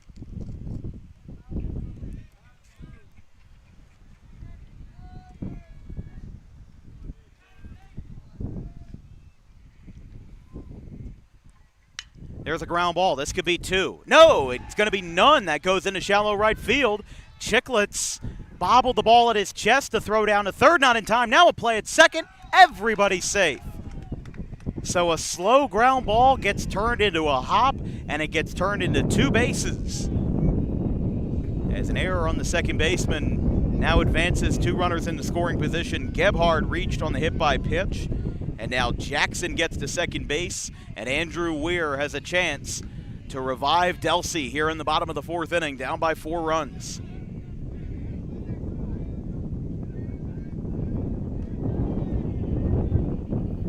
Weir is 0 for 1. Pardon, 1 for 1, pardon. Had a base hit in the 1st inning. Strike called.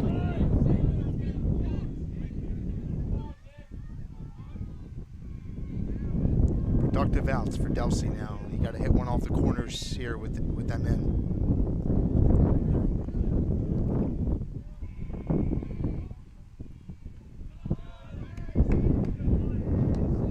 1 ball, 1 strike. It's 7-3, but we're only in the 4th inning, so plenty of time for Delsea to make a comeback. It just feels like it's been later because this game has kind of dragged on a bit, but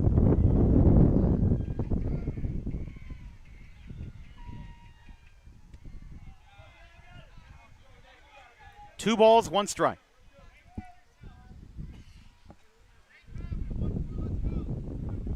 Eastern has tied the game versus Highland 2-2. Home run by Matt Gryzkevich ties it up in the 1st inning. They're now in the 3rd of that game. Strike called. 2-2.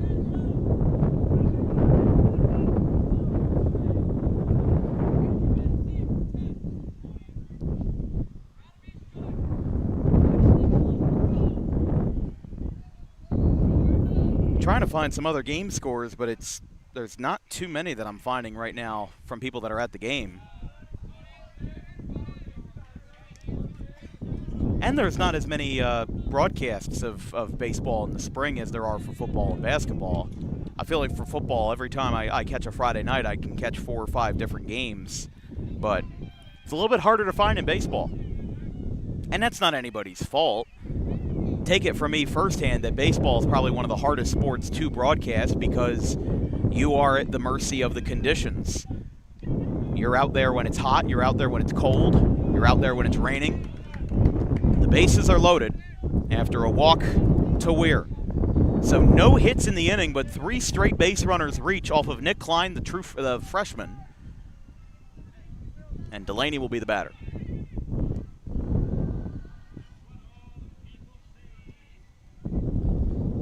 1-0 West against Pennsville in the middle of the 2nd. Somebody streaming that game? No. Is there a reporter at the game? No, Game Changer. Oh, Game Changer, okay. I'm going to be honest, I don't have Game Changer. I don't find it to be that reliable, but it said 1-0 West, though? Correct. Which inning? Going to the bottom of the 2nd. Okay, interesting. And Highland's up 5-2 on Eastern. 5-2 Highland, okay. Yeah, Highland's one of those sneaky teams. Let's take a look at the Tri-County Liberty standings on the right side of your screen. Highland is 3rd in the division, but they have the best overall record at 12-4. Delsea is 8-4. Cumberland with a renaissance season, they're 12-7. Timber Creek 8-7, and then at the bottom Triton 4-9, Deptford 2-13. But Cumberland only won 5 games last year, and they've picked up some very quality wins this season, en route to a 12-7 record. And of course, the Tri-County Liberty added their name to the list of conferences that do back-to-back conference scheduling, or division scheduling, pardon. So this week, and last week, that is, Delsea played Highland and swept them, so they're 5-1 in the division, which is why they're at the top, as that one misses. And the only reason why I sort my division standing graphics by overall record and not by division record is just for simplicity. I don't really have another reason as to why I do it, but Highland has the best overall record. Delsea leads the division at 5-1.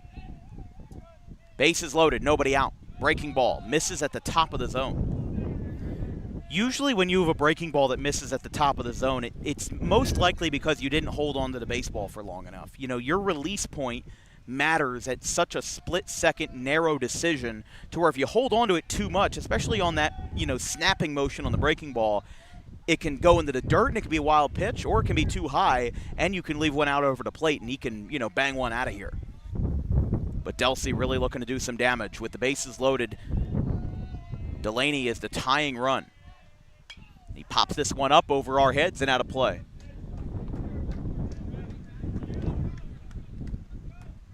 In the on-deck circle would be Luby. He's reached base twice.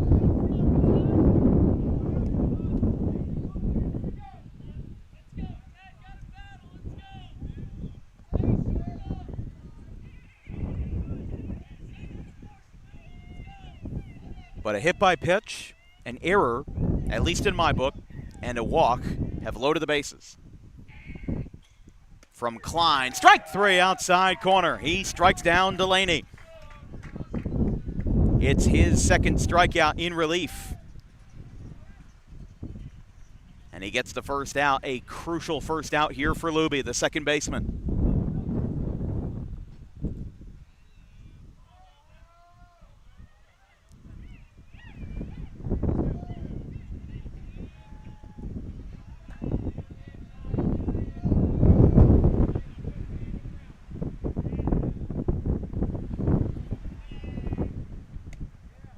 Outside.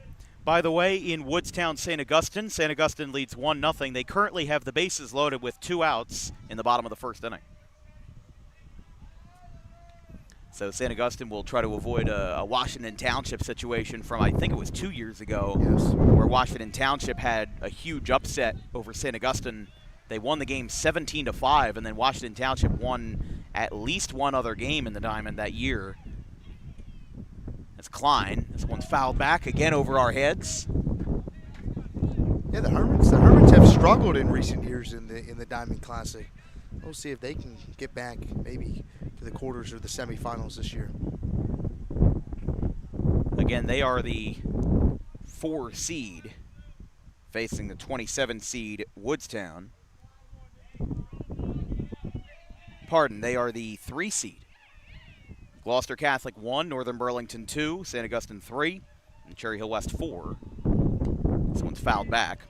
5 is Bishop Eustace, 6 is Clearview, 7 is Eastern, and 8 is Kingsway.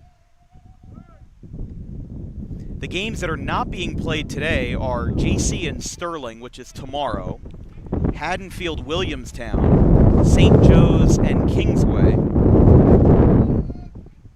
Let's see, Doan and Shalleck will be there. GCIT Clearview is tomorrow. Delran Haddon Heights is tomorrow, and PVI Northern Burlington is Friday. So about half the games are today, half the games are tomorrow, and then that one outlier is PVI Northern Burlington Friday. That one misses up and in. Mitchell reels it in. And it's 2-2 with 1 away.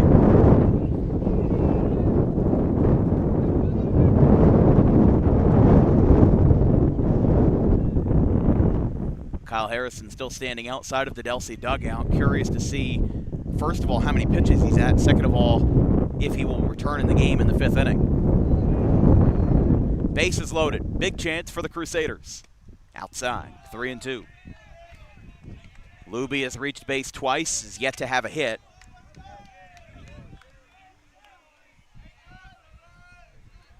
And again, the winner of this game will play the winner.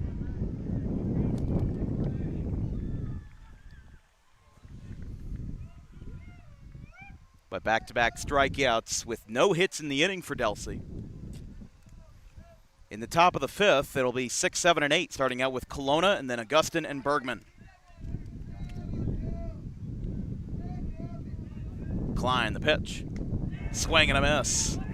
He's looking better with every ball that he throws. He's been keeping that fastball high in the zone. It's worked sometimes, it hasn't some others, but it's worked when it matters most. As he's 1 strike away, or pardon, 2 strikes away from getting out of the inning.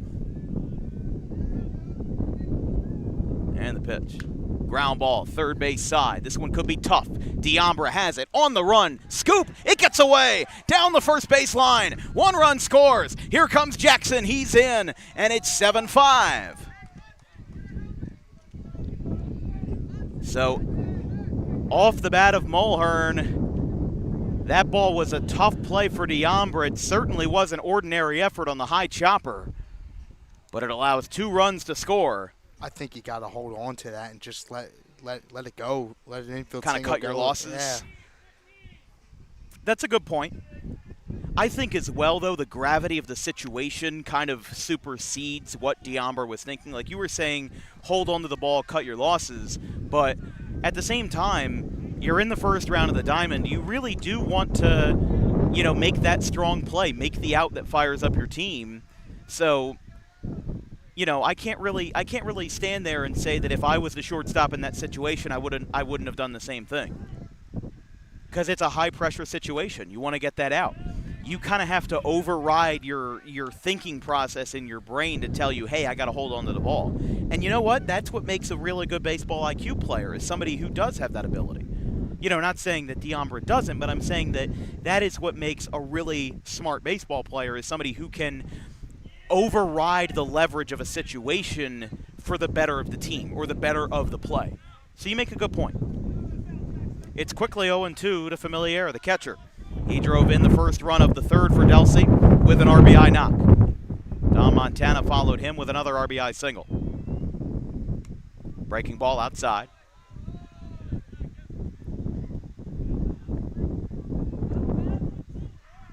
Again, Kelowna, the DH, will lead off for Lenape in the top of the 5th. But a high-scoring affair here in the Diamond Classic, and it could even get wilder here on this windy Tuesday afternoon.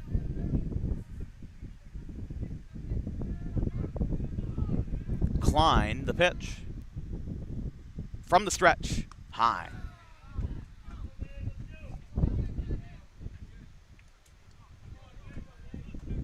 As we said, Don Montana, the left fielder, is on deck. Ethan Du Bois is in the hole, but the tying run is on base.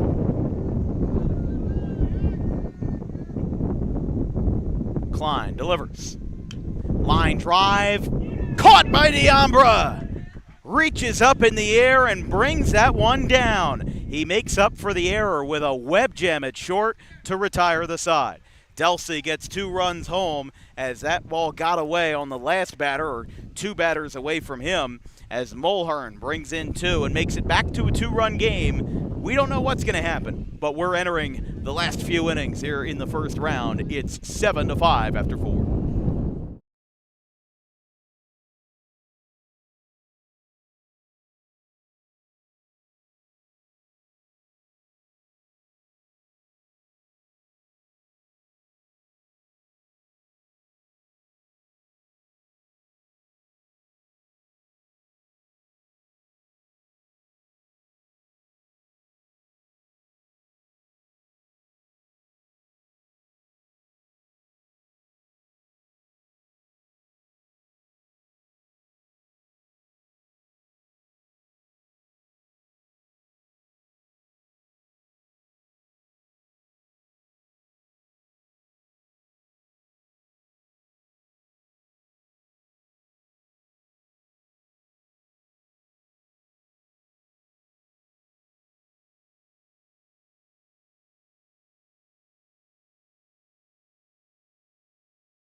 Welcome back. Lenape leads Delsea by a score of 7-5 here in the first round of the Diamond Classic, 24 versus 15. New pitcher is Matt Desasari, 4.2 ERA in 6 2/3 innings. 4 hits, 4 earned runs, 8 walks, and 8 Ks. He did appear in the GCIT game we covered 2 weeks ago. He threw 2 innings. That is tied for his longest appearance of the year. He has 2 appearances of 2 innings each, 2 appearances of 1 inning each, and 1 appearance versus Immaculata of 2/3. But a beautiful day for baseball. Just the wind has been a factor in this game for sure. It's affected the pitchers, it's affected the fielders. It helped Eddie Mitchell's home run get out of the ballpark in right center field, his 3rd of the year, and just Lenape's 4th home run as a team. 1 ball, 2 strikes to Kelowna, to be followed by Chase Augustin and Chase Bergman. Desasari. The 1-2. They're going to say yes. So they tag the batter, and on appeal, he's out. 1 away. So 1 at bat, 1 strikeout for Matt Desasari, and there's 1 away in the 5th. 2nd strikeout for Kelowna, pardon. You could tell Kelowna disagreed with the call. Again, from being behind home plate, it's very difficult to tell if he broke the plane. Home plate umpire probably has the best view of that, but he appealed to the first base umpire. That one is away. 1-0. Again, tomorrow we'll be at Doan Academy, just beneath the Burlington-Bristol Bridge at Winsinger Field for Shalleck and Doan. Quite the interesting first-round matchup for sure. But that's what I love about the Diamond, is it pairs together teams that you could have never imagined playing each other, like Shalleck and Doan. Shalleck is a Group 1 team in the middle of Salem County that probably in a regular season game wouldn't travel up to Doan, but they are. And I've seen, just from my time at Audubon, I saw teams that they would play in the Diamond Classic, and it would then turn into, oh, I've never met this coach before, or I don't know this coach very well, but let's schedule a non-conference game. Like, it just it gets the gears turning for a lot of coaches in South Jersey, and I think that's what makes this Diamond special, is it lasts much longer than the season that you're playing in.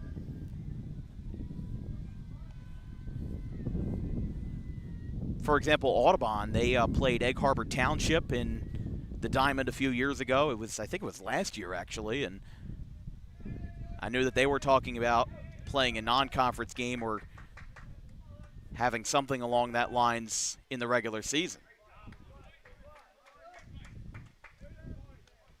Because you don't get to choose who you play. You can control your destiny, but the only way to control your destiny in the Diamond is to win ball games and to play baseball. For Augustin, he had that 2-run single in the 3rd inning that extended Lenape's lead. Chases one in the dirt. That one was a really low ball to swing at, but he made contact and he keeps the at-bat alive. But not a lot of complaints there because he's swinging at something close and he's making contact. That's what the coaches tell you to do. 2 strikes, swing at anything close. That's exactly what he did. It just broke down a lot lower than he expected. 2 balls, 2 strikes to Chase Augustin, the 7-hitter here for Lenape. Desasari, the 2-2. Oh, that one hit him in the front shoulder. And the runner gets on via the hit-by pitch. So he'll walk it off.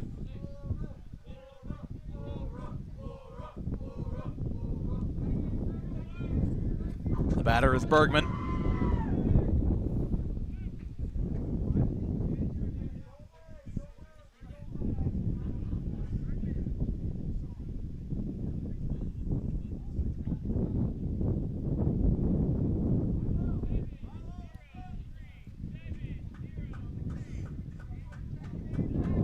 Bergman 0 for 2 with 2 strikeouts. He's going to try to get himself back rolling here. Pardon, Augustin.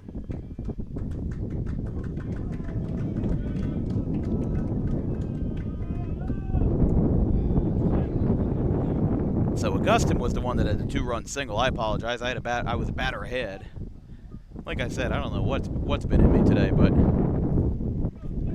when you do almost 800 of these broadcasts, sometimes it can't be perfect.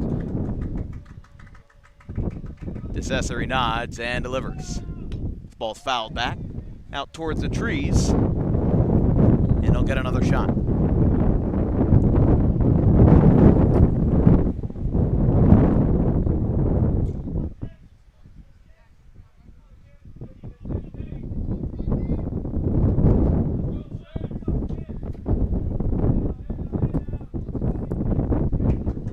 Augustine to be followed by Bergman. This ball is hit into center field. It'll make the catch. Gebhard comes in for it. That's out number 2.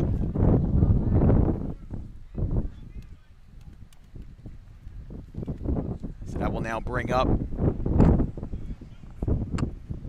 Chase Bergman after Augustine flew out to center field.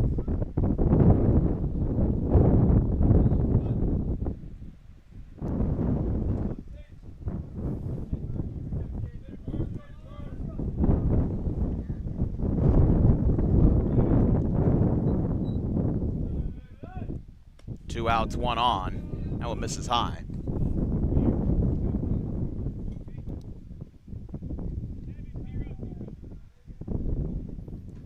Bergman 0 for 2 with 2 strikeouts. After him will be Conrad, who had that double back in the 4th inning. Had an aggressive send for Lenape, but was thrown out at third base.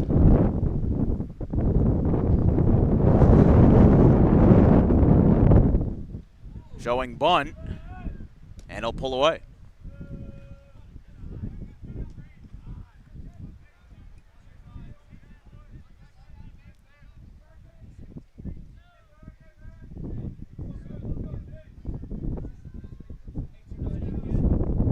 He's going to show bunt again, pulls back a second time, and it's 2-1.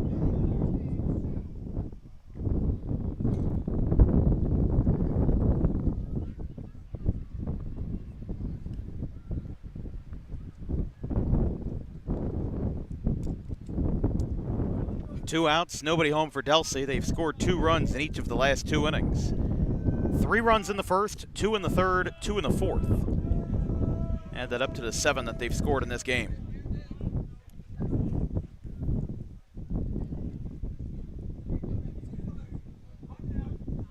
But again, you really don't know how these games are going to fare in the first round of the Diamond. Strike called and the count is full.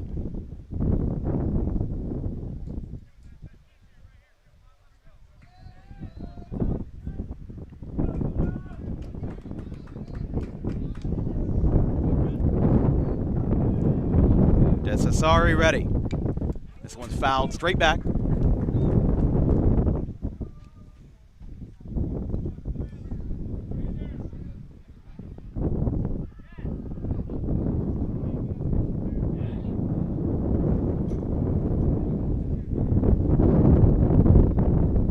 Runner on first, 2 away. Delsea looking for a shutdown frame. After Kyle Harrison's day was done after 4 innings, he struck out 7.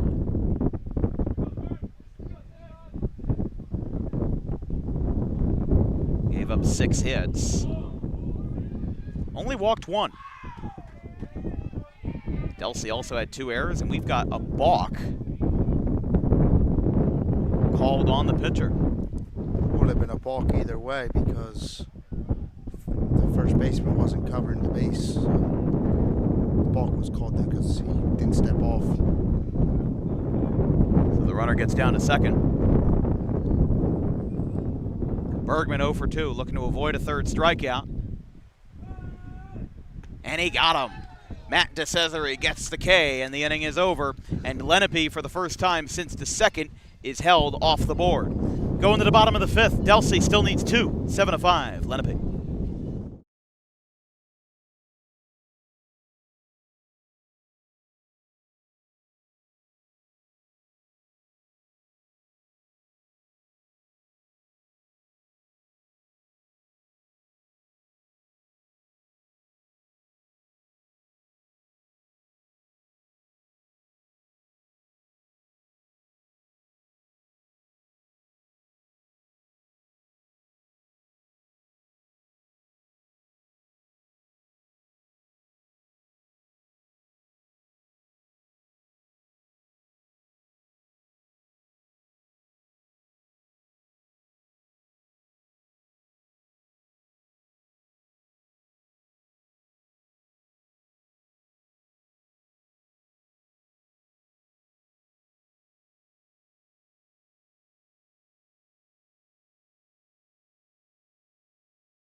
Welcome back, bottom of the fifth inning. This broadcast is brought to you by the Dangerous Adrenaline Wrestling Gladiators, or Dog Pro Wrestling, New Jersey's premier pro wrestling organization with high-flying events throughout the Garden State. Visit dawgprowrestling.com for more information.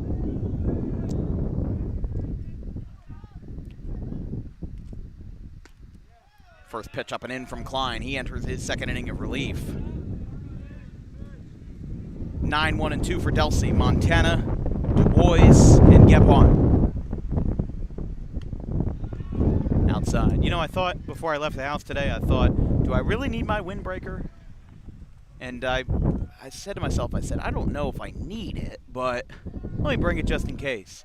And I stepped outside here at Delsea, and I'm like, okay, I definitely needed it. So for once, I made the right choice.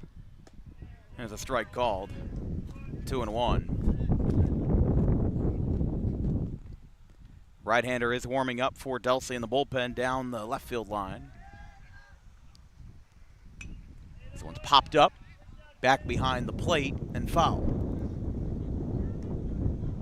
Warming up is number 12, Cooper Mulhern, who has only thrown 2 innings this year. But with 9-1-2, there's a long way before he's needed to bat in the 7 slot, which makes sense. Again, in the diamond, you have to be strategic. You really have to think short-term and long-term at the same time. As this one's poked out towards second and into center field, Montana base hit. Dom Montana gets aboard, and now Du Bois will bat with nobody on after the leadoff base hit. Or, pardon, with nobody out after the leadoff base hit.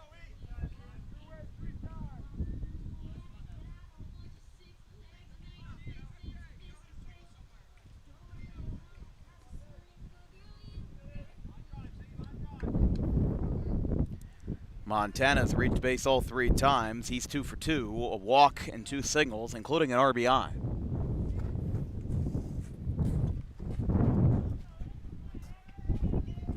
Klein, the freshman, with the first pitch from the stretch. That one's outside.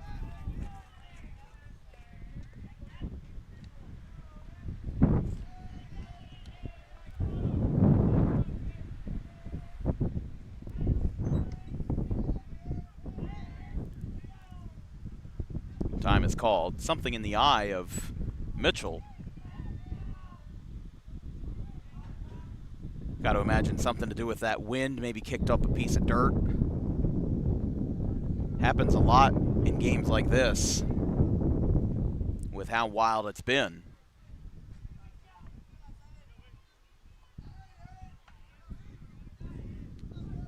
Here's the 1-0. That one's well high. Mitchell able to reach up and grab it to save it.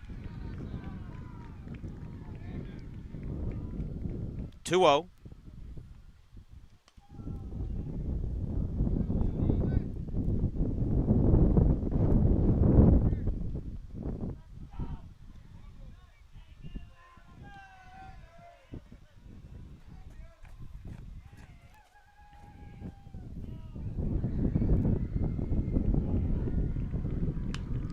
This one's popped up. No, this one's hit deep.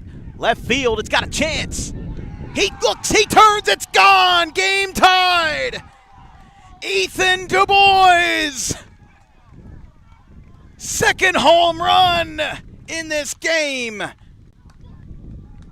And 97 makes it 7-7.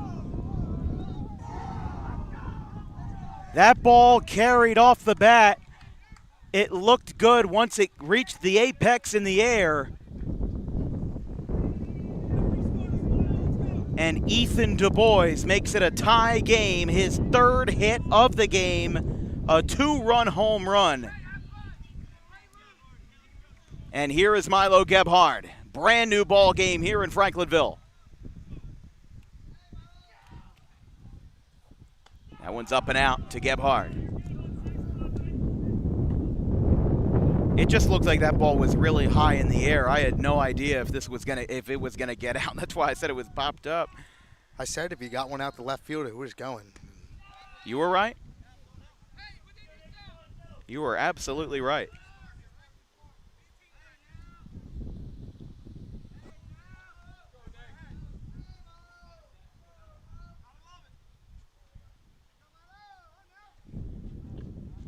2-0 to Gebhardt with popped up foul.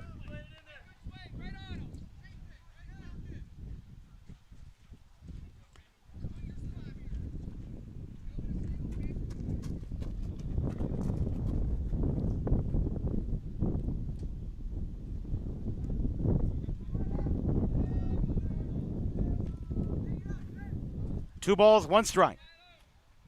Gebhardt lines this one to second base. Snow cone in the glove, spinning, firing. He got him. Bang, bang, play at first. And Gebhardt is retired. One away, and the batter is Jackson. A lot of good defensive plays in this game, even though it's high scoring. There's been some good defense. And we've seen some errors, too. So kind of seeing between the lines, there's been some good defense for sure. Very underrated defense. Gebhardt himself had a very strong play in center field. Breaking ball high.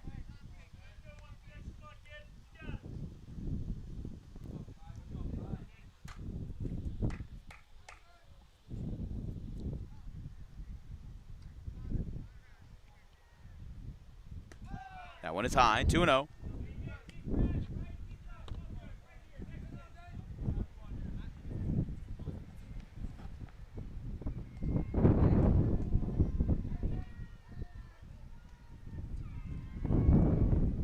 No strikes yet in this at bat, and he will get one there to Jackson. Jackson 0 for 3, strikeout, flyout, and an E4. So he has reached base. He did come around to score in that fourth inning. That one's high.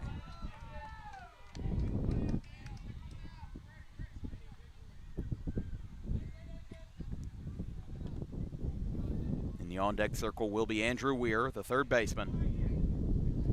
And he's reached base all 3 times with 2 walks and a single. 3-1. Ground ball, third base. It's over the head of the third baseman. Couldn't get it. And that'll be a base hit into shallow left field for Nate Jackson.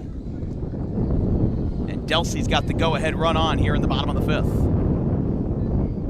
That's his first hit of the day, too, so certainly been working for it now that Delsea is in the 4th rotation of the order in what has been a high-scoring affair, 7-7.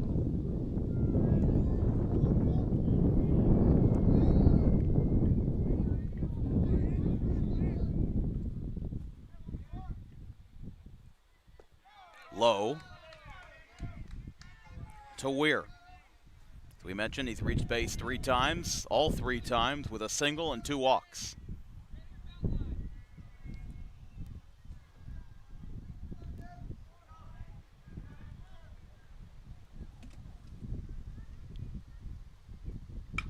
That ball is hit well. Left center field, it splits the gap. Could this go? It will!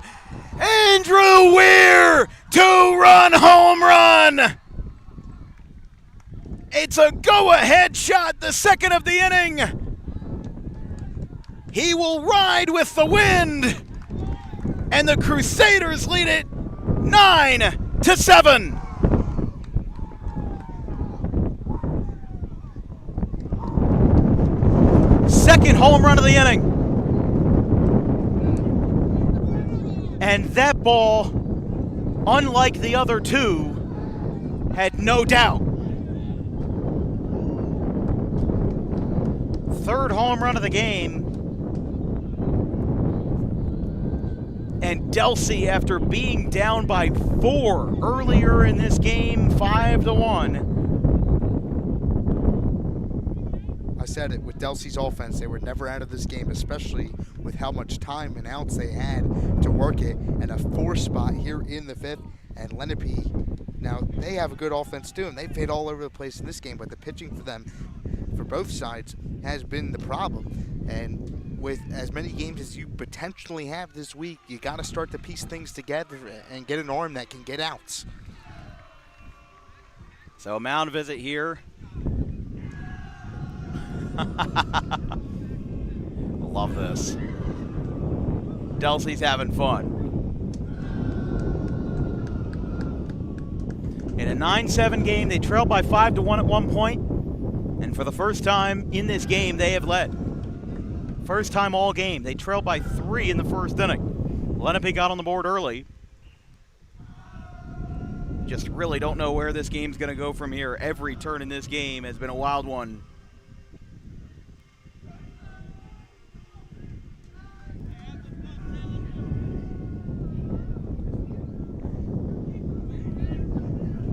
By the way, Woodstown put up a 3 spot on St. Augustine. It's 3-1 in the end of the second inning. So interesting there. As they go to the top of the third, that game will certainly get done after hours. As a ground ball, the throw to first is high. Turning from first is Delaney. He'll go to second. Mitchell takes a slide. The throw, not in time. Going in standing is Delaney. As a simple ground ball to short goes awry, and another throwing error advances the runner for Delsea. That's now 5 of the first 6 runners this inning that have reached base. This game continues on with Luby the batter.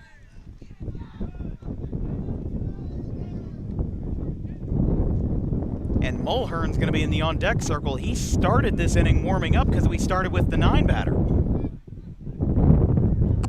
Just a wild game. You don't get these all the time.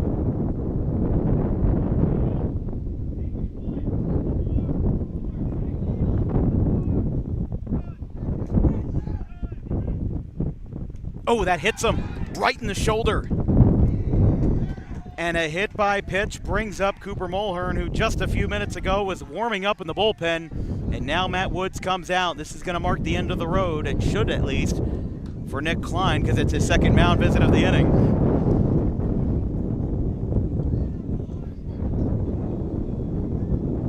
And he'll come out. He'll make the walk, and a left-hander will come in for Lenape. Delsea, though, 2 home runs, 4 runs total. And there's still only 1 out in the inning. Delsea making a power move, and Lenape making a pitching change. When we return, it's 9-7 Delsea.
New pitcher for Lenape, it's number 17 in Matt Saporito, a sophomore. So we had a freshman, and now we have a sophomore on the hill for Lenape as they trail it 9-7. A huge 4-run inning here for Delsea, throttles them back into the lead with 2 2-run home runs. One by Ethan Du Bois, another by Andrew Weir.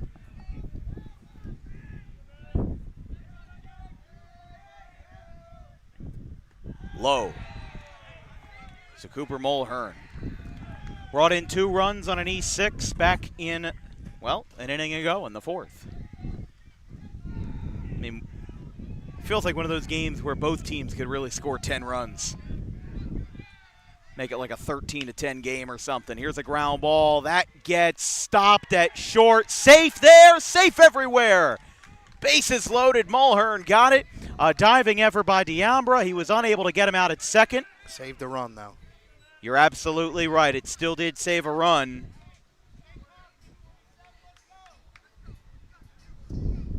That'll be one of those odd plays where it's a fielder's choice with no outs. It was a 6-4 fielder's choice, but no outs were recorded. So Delaney on third, Luby on second, Mulhern on first. The batter is Jack Familiar. He's got an RBI in this game. Infield on the edge of the grass, running in. Strike called.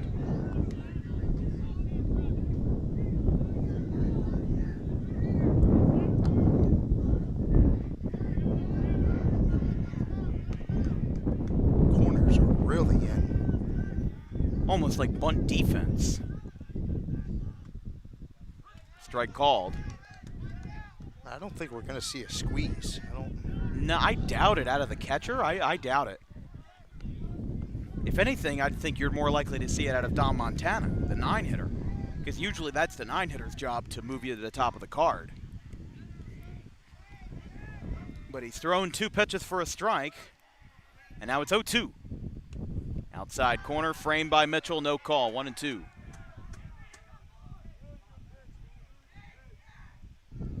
You hear Lenape's dugout, they're saying, really good pitch, really good pitch. That's the... It was, but it was outside. Well, it's the passive-aggressive way of saying that they disagree with the call. We see it all the time. It's an umpire pet peeve of mine. Because from the dugout, you can't see in or out. You can see up, down. It's kind of... the way that you see it, then it would be, it's like they're arguing balls and strikes, but not really arguing balls and strikes. Yep. Because you can see through it. You know what the intent is. But it's 2-2. 9-7 Delsea.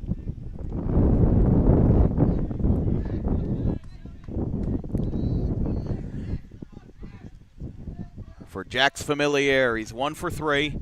Most of Delsea standing against the brick front of their dugout.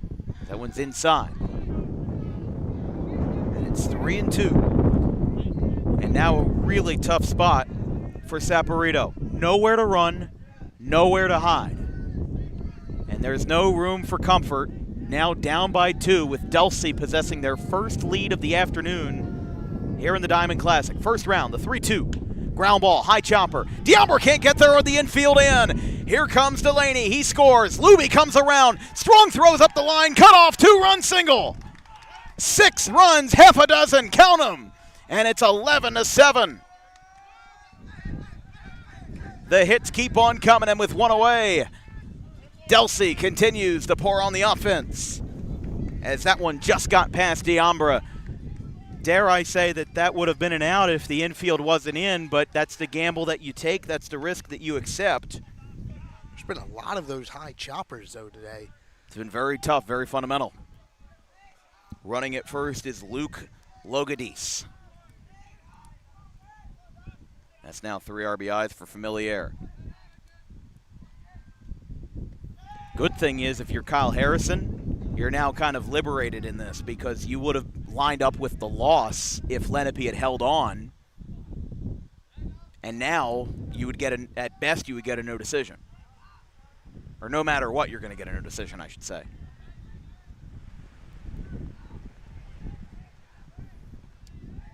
The batter is Montana. He led off the inning with a single. The thing is, though, I don't think pitchers really care about wins or losses anymore. You know, maybe saves, but home plate umpire just went down to the Delsea dugout. I think he was talking to some people outside of the Delsea dugout. He's telling them to move. So again, we're seeing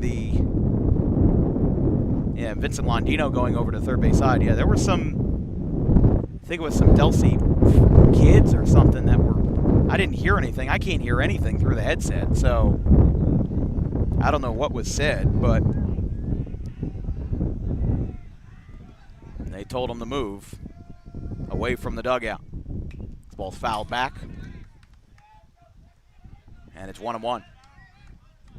Yeah, I thought that he was going over to say something at the Delsea dugout, but it ended up just being to the side of it. And obviously you don't want a distraction, but if it's loud enough for the home plate umpire to hear it, then it's something worth calling out. Corbin Chance, your home plate umpire, Frank Pagano in the field.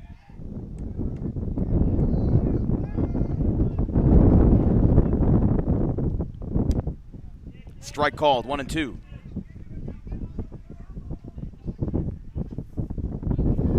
By the way, still 3-1 Woodstown in the bottom of the second inning. St. Augustine has 2 runners on. The winner of this game will play the winner of Woodstown and St. Augustine, but the Wolverines ahead by 2 early. This ball's popped up, back over our heads and out of play.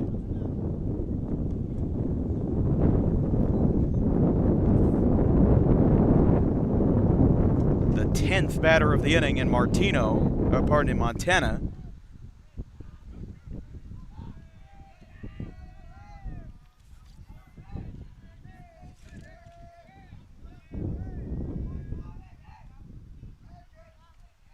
The 2-strike pitch floated into center field. It's straight away. Bryant will have a play. Everybody holds up. And that is out number 2.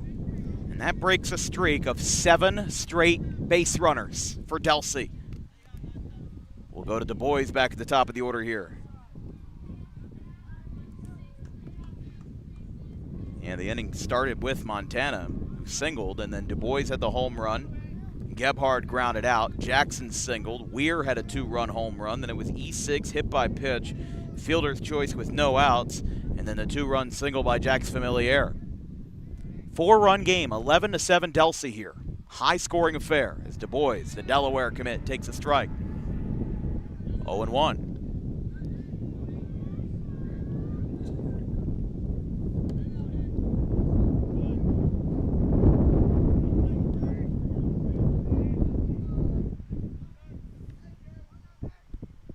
The 0-1, fouled back, and it's 0-2.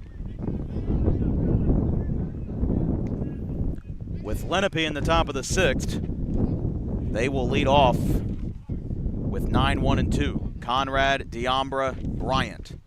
But they now will have a tall order ahead of them now that they are down by 4, their first deficit of the game. Outside. 1-2.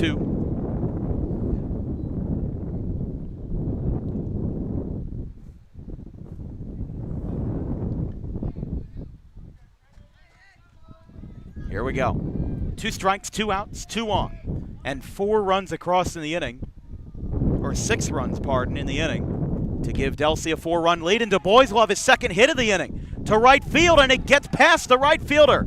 Here comes Mulhern. He'll score a 7-run inning for Delsea, 12-7. And Ethan Du Bois, after the 2-run home run, decided he is not done as he adds on another single here. What I can tell you is whoever wins the Woodstown-St. Augustine game is going to be happy that this game is the way that it is, because it was not easy, and a lot of pitching is going to be exhausted in this game. Milo Gebhard, the batter. Batter number 12 of the inning.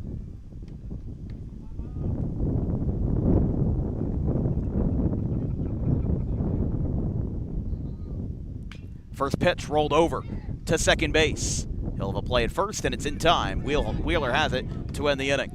But after all of that, 7 runs for the Delsea Crusaders, 12 batters, and 2 home runs.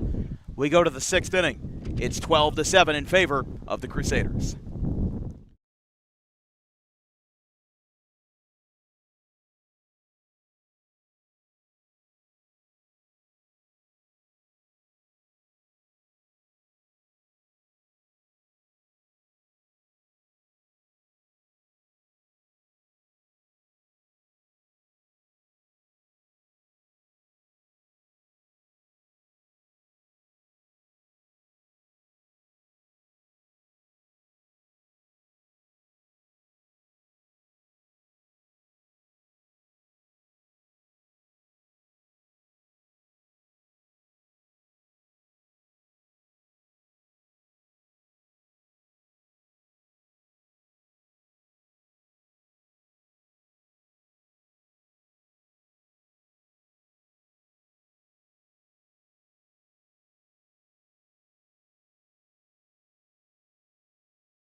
Another inning for Matt DeCesare. Cooper Mulhern still in the game at first base, as he'll face Conrad, Diambra, and Bryant. 9-1 and 2 for Delsea. Pardon, for Lenape. They trail by 5. First pitch bunt in front of the mound. Throw to first is in time. I don't like that. I'm usually a fan of bunts, but you're down 5 runs with 6 outs remaining, and you just handed them an out. I think that he was expecting that bunt to be placed a little bit differently. Well, yeah, probably. I mean, like, you never want to bunt it back to the pitcher, but Right. Yeah, I would have waited to get a runner on. But one of the things that Lenape's coaches told them was there is no 5-run swing. Quality at bat after quality at bat. You really do have to chip away at it. Just like Delsea chipped away at their deficit, and now they're ahead 12-7. That one's high.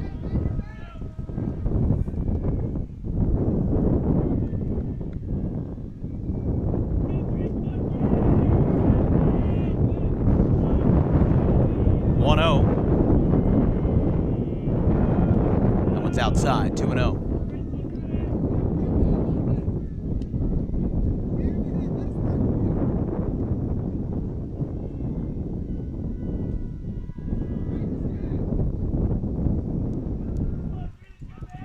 For Diambra, he's 2 for 3. 2 singles and a strikeout.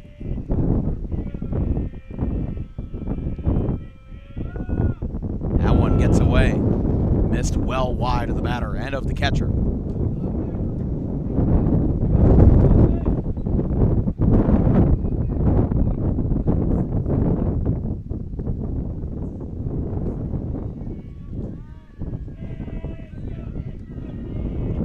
DeCesare misses, and it hits him just beneath the arm.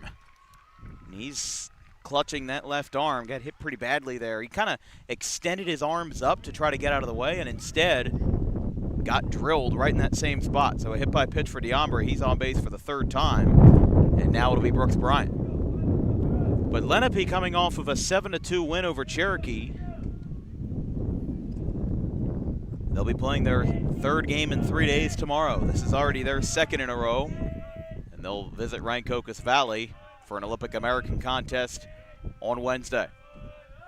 First pitch in the dirt. Familiar traps it, looks back at first, then he'll throw back to the mound.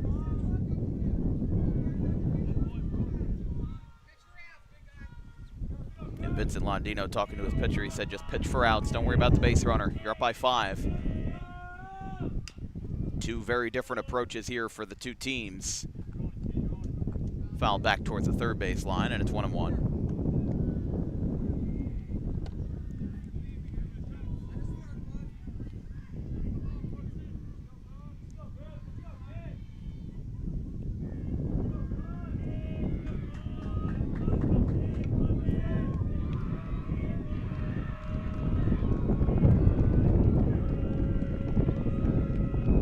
Here's the 1-1. This ball's grounded. It gets past Weir into left field, a base hit. Diambra holds it first, and that's a base hit for Brooks Bryant. So 2 runners on here, and Vincent Londino is going to try to stop a problem before it starts. And he's going to talk to his pitcher, DeCesare. I wonder if he's going to bring in Mulhern here. He was warming up. And they do have another right-hander who was throwing with somebody. That was number 19 in Chris DeWitt, a freshman. They'll take him out. DeWitt will enter the game. He's going to go, they're going to make some defensive changes here. Before we go to break, let's break all this down. So DeWitt, it looks like, is going to go to left field. And that is going to bring in Montana, the left fielder. And I assume that the new pitcher is Mulhern, and it will be. So Mulhern into the game, and a defensive change brings a freshman in DeWitt into left field in place of Don Montana. Wonder if he could be next in the lineage of pitchers here for Delsea, if this game continues to go for the Indians. They trail by 5, but they've got 2 runners on and 1 away when we return.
Cooper Mulhern, the new pitcher for Delsea. He's only pitched 2 innings this year, but he's made those 2 innings worthwhile with 6 strikeouts.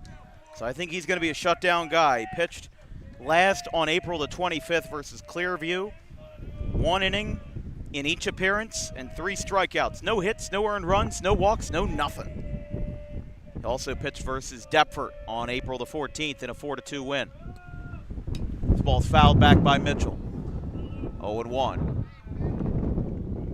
Delsea leads Lenape 12-7 in a wild game. A back and forth affair in which in the bottom of the 5th, Delsea took their first lead of the game and they're looking to avoid giving it up.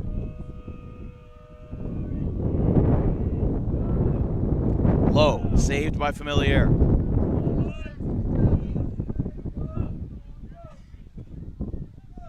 But it's been pretty standard fare for Mulhern to only have 2 innings and 6 strikeouts. I mean, some influential stuff. Du Bois looking back at short, tagged the bag. Runner did not move. And a ground ball. Hits off of Mulhern's glove. It gets past Du Bois into center field. Here comes Diambra sliding in. No, he'll come in standing. He will score. Lenape gets one back. An RBI single by Eddie Mitchell. And it's 12-8. So don't count out Lenape now. That's the first hit that Mulhern has allowed in his time here at Delsea. Now 3 RBIs and 3 hits for the catcher Mitchell.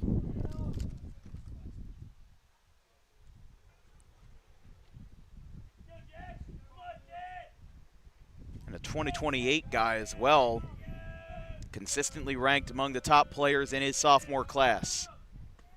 I mean, just looking at the rankings from that year, you know, Connor Bressler from Del Barton comes to mind. Jaden Fries, who was at Northern Burlington, but he transferred out to Pennsylvania. Jackson Sues out of Wall.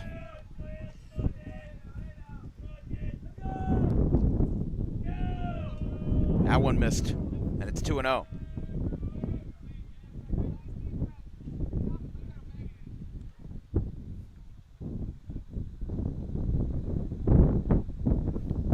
Preseason top 10 rankings for class of 2028. Mitchell did not crack the list, but he's up there with some great talent. Preston Bahang out of Ocean City, Ty Madden out of Don Bosco, and as we said, Connor Bressler out of Del Barton. Their number 1 player is James Fenton out of Metuchen, and then Parker Klug out of Del Barton.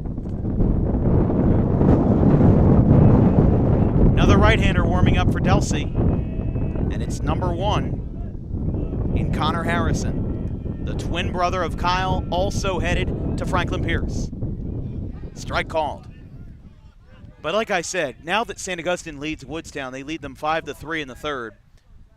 No matter who wins this game, if St. Augustine Prep wins, they're going to be happy to watch this game because they're going to see that both teams will have exhausted their pitching, not to mention the fact that conference games are still having to be played. This one is poked. Definitely chased that one, but he swung at it close and he made contact. So props to him for Wheeler for that 2-strike approach. It's 2-2, 1 away, 2 on, 1 across for Delsea. 12-8. Every time we've been to Delsea these last few years, it's been a lot of high-scoring baseball.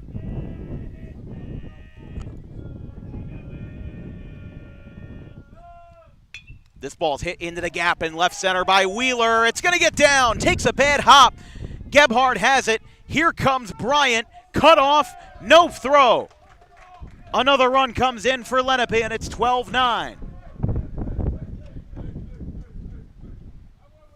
And you wonder how long the leash is going to be here on Mulhern, because again, this is the first round, but you're really having to dog it out and make your unsung heroes mainstays in your rotation at this time of year.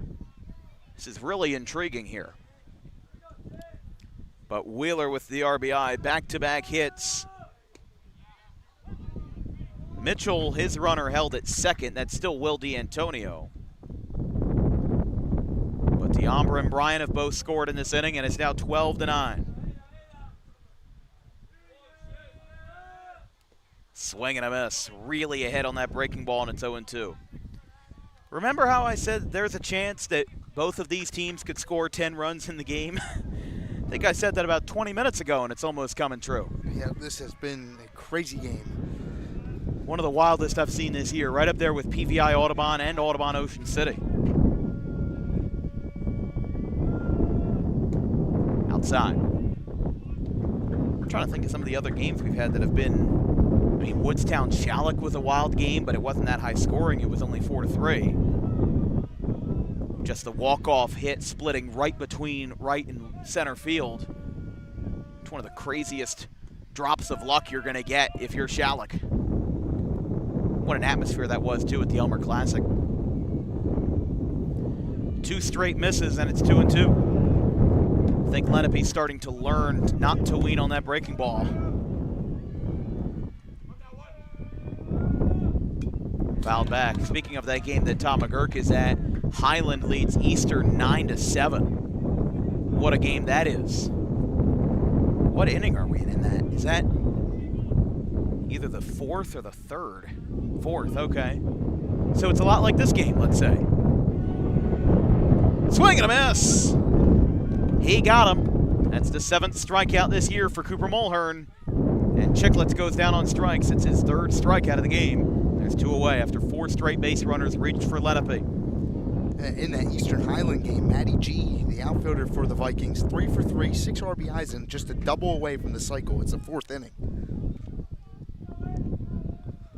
Two wonky games going on at the same time. Honestly, Woodstown and Prep, St. Augustine Prep is pretty weird too. Woodstown got 3 runs, and then St. Augustine got 4 back. It's 5-3 in the 3rd. St. Augustine over Woodstown. St. Augustine the 3 seed. Remember, the winner of this game will play the winner of St. Augustine and Woodstown. No matter what, the game will be at St. Augustine as a neutral site. But as you were saying, St. Augustine has struggled in the last few years in the Diamond, losing in the first round 2 years ago to Washington Township. And I don't think they made it past the quarterfinals last year. Here's the pitch. Breaking ball. Out to short. Throw to third. They get the lead runner. Smart play, and the inning is over. It's a risky play, but it's a smart one nonetheless, and the side is retired.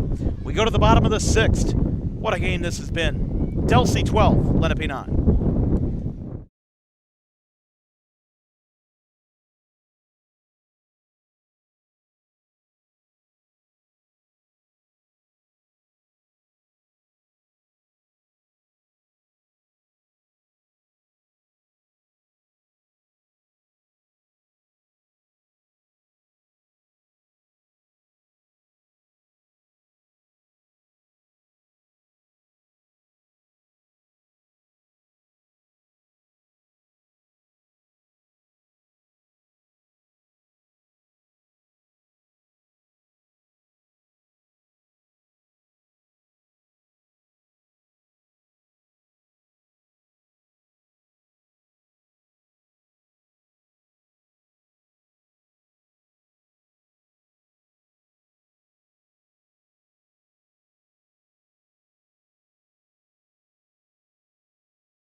Nate Jackson, the batter, 3, 4, and 5. It's a busy day here at Delsea Regional High School in Franklinville. There's a softball game going on behind us versus Timber Creek, and an even wilder baseball game happening in front of your very eyes here on Dan Wilkins Broadcasting. 12-9.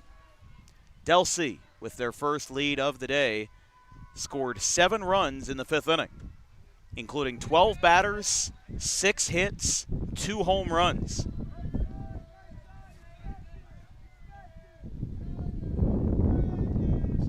Jackson, Weir, and Delaney, 3, 4, and 5. That breaking ball misses.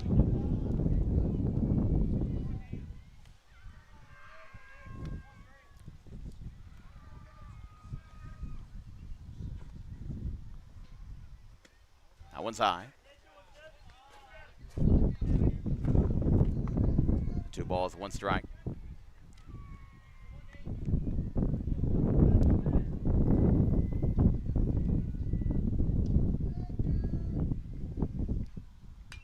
ball's popped up back behind us. It's foul on top of the hill.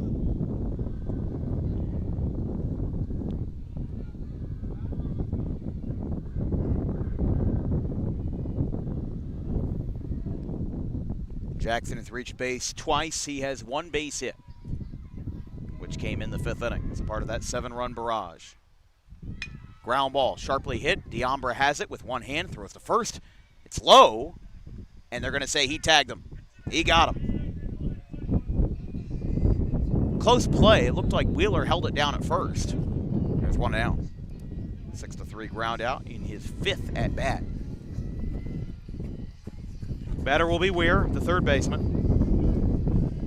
He's reached base all 4 times. A single, 2 walks, and a 2-run home run.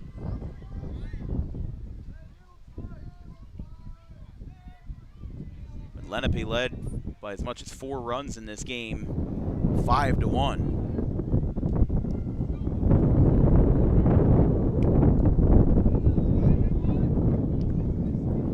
6-3, St. Augustine in the top of the 4th inning.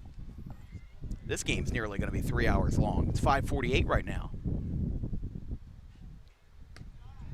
Although that makes it even better that we started at 3. Because imagine if we had started at 4 o'clock like most people do, or 4:45 like Morristown Mainland, you would have run out of time. Can't play a game at 7:45 with no lights.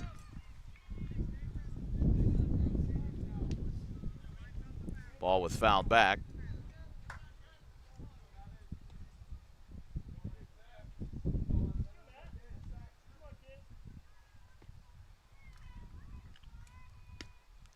Strike called.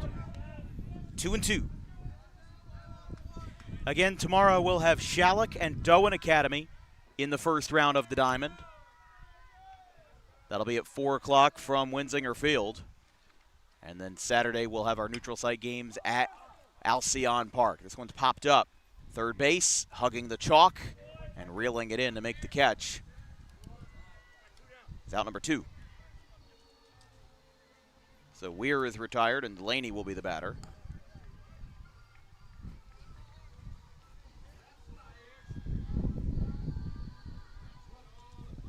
Love a good Sinatra walk-up song. Maybe he's a Yankees fan. Outside.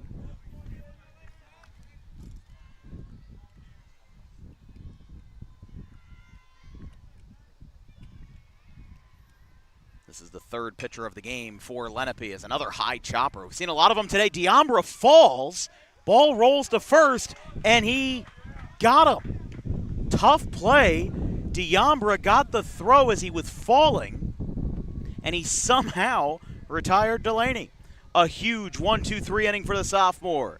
Lenape, last chance. Cooper Mulhern is going to try to get the last 6 outs. He already got 3. He'll have 3 more to go. It's 12-9 going to the 7th inning.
It could be the last chance for Cooper Mulhern, and it could be the last chance for Lenape. As we go into the top of the 7th inning.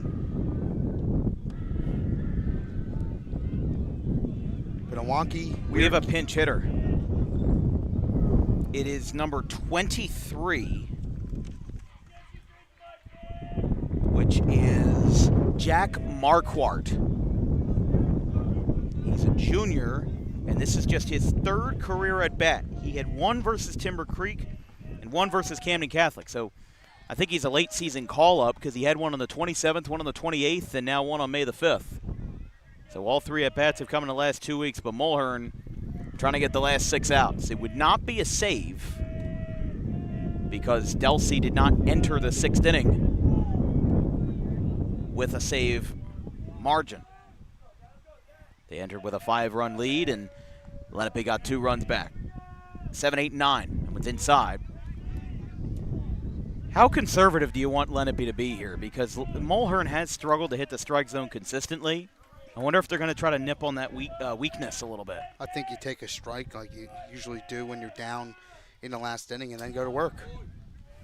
Try to get something going.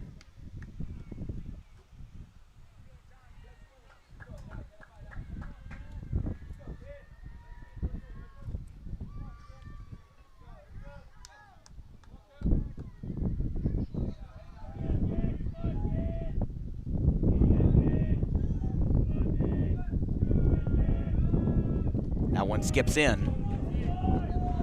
Yeah, bet stays alive. It's 2-2. So Jack Marquardt.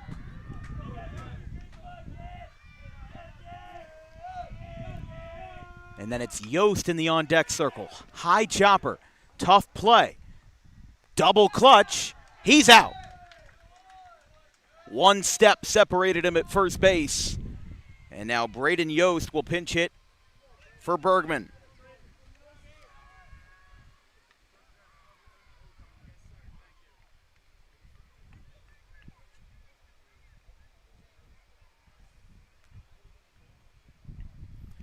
So here is Yost, the junior. He was warming up in the bullpen many moons ago, but did not appear as a pitcher in this game. If Lenape falls, they'll fall to 9-7. Delsea with a win would improve to 9-4. This would break Lenape's 5-game winning streak that they started 2 weeks ago.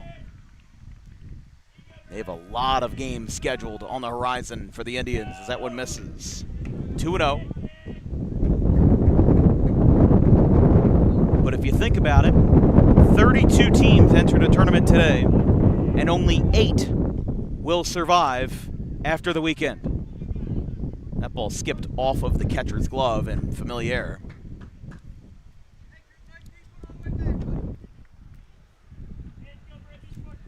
Yost is a batter, 1 for 3 this season.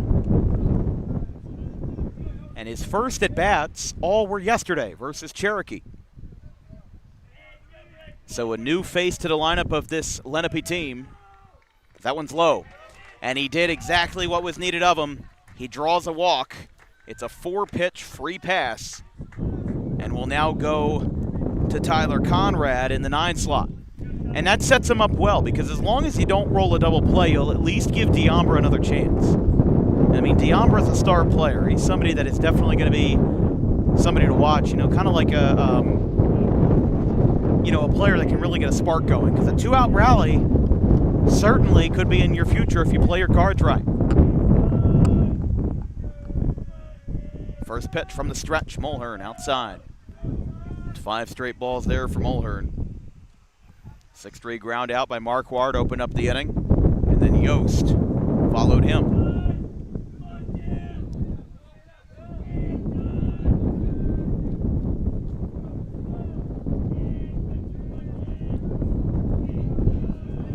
One ball, no strikes, nobody out. Outside.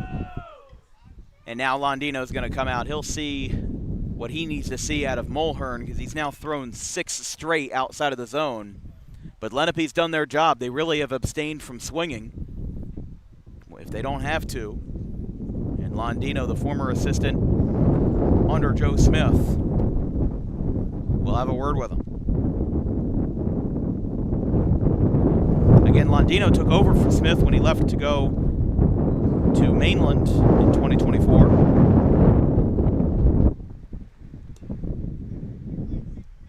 It's good mound visit, though. Just slow things down here a little bit, especially with the 6th straight, as you mentioned, out of the zone.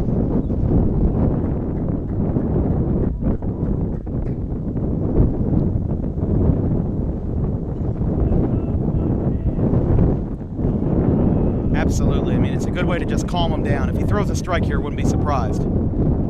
There you go. Inside corner, 2-1. It's a good get back pitch. Something where, you were a little bit rattled, couldn't find the zone, and you just have to have your best stuff versus the 8 and 9 batters. And he gets a swing and a miss on Conrad as his hat flies off. Goes halfway to the shortstop. And it's 2-2. So he comes back after the 4-pitch walk and two balls to start the at-bat. And assuming there's no double play, Dante Diambra, the Rowan commit, and the leadoff man for Lenape will be next. Mulhern, the 2-2, outside.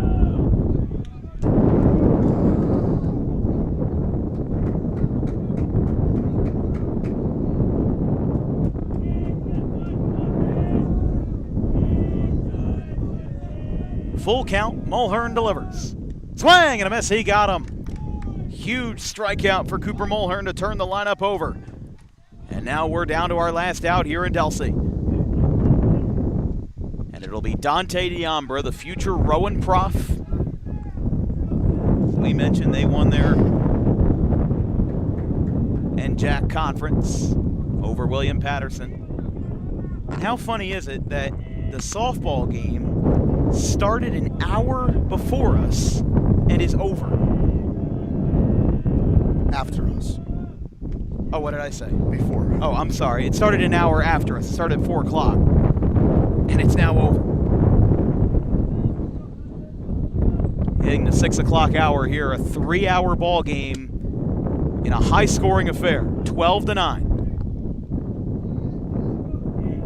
Mulhern looks over at first after the first pitch was called a strike. To Diambra. 2 for 3. 2 singles, a strikeout, and a hit by pitch.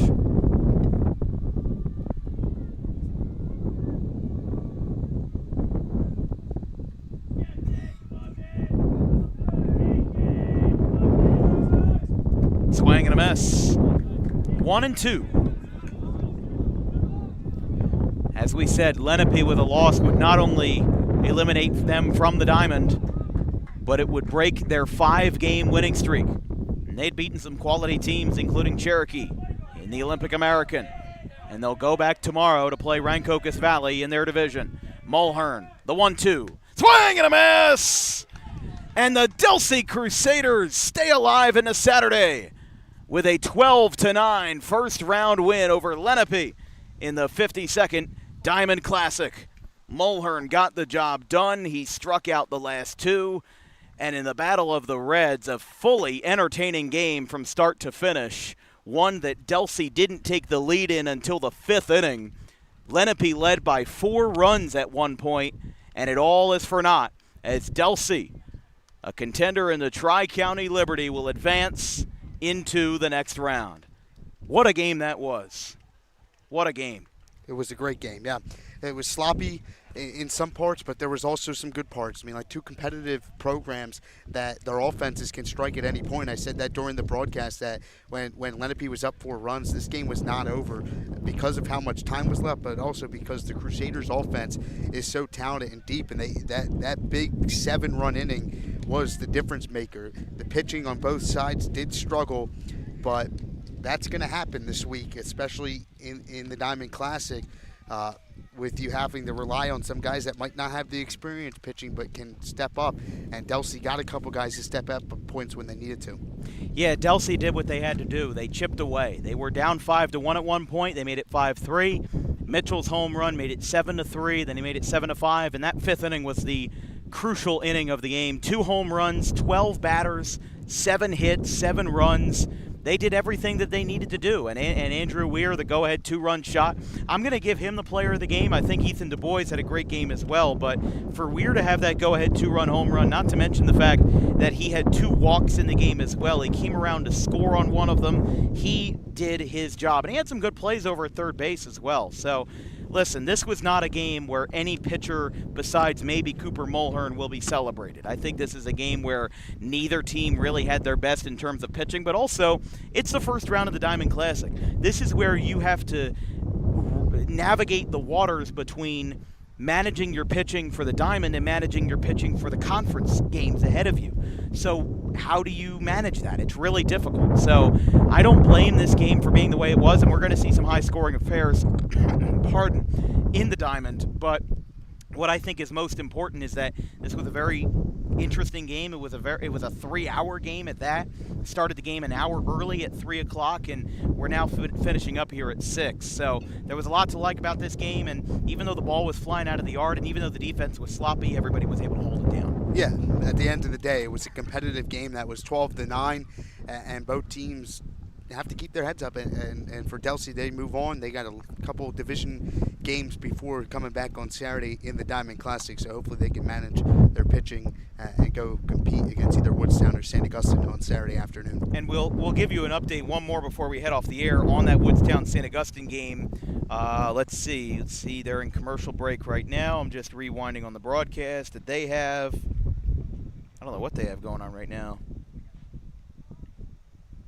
Okay, so it is still 6-3 St. Augustine in the bottom of the fourth. So Delsea will play the winner of Woodstown and St. Augustine at St. Augustine on Saturday, as the Crusaders will survive into the weekend. As we said, 32 teams enter, but after Saturday, only 8 will survive. Our final score from tonight, it's Delsea 12, Lenape 9 in a huge back-and-forth game in which Lenape had 2 home runs in the bottom of the 5th inning to take the lead and then never looked back. From our entire crew, our social media coordinator Haley Mejia, our graphics crew Caleb Lane, Carson Rosso, and Fisher Giannotti, my color commentator David Cohen of Rowan University, I'm Dan Wilkins. We'll see you tomorrow from Doan Academy in Burlington Township for another first-round game in the Diamond Classic between Shalleck and Doan. Have a good one, folks.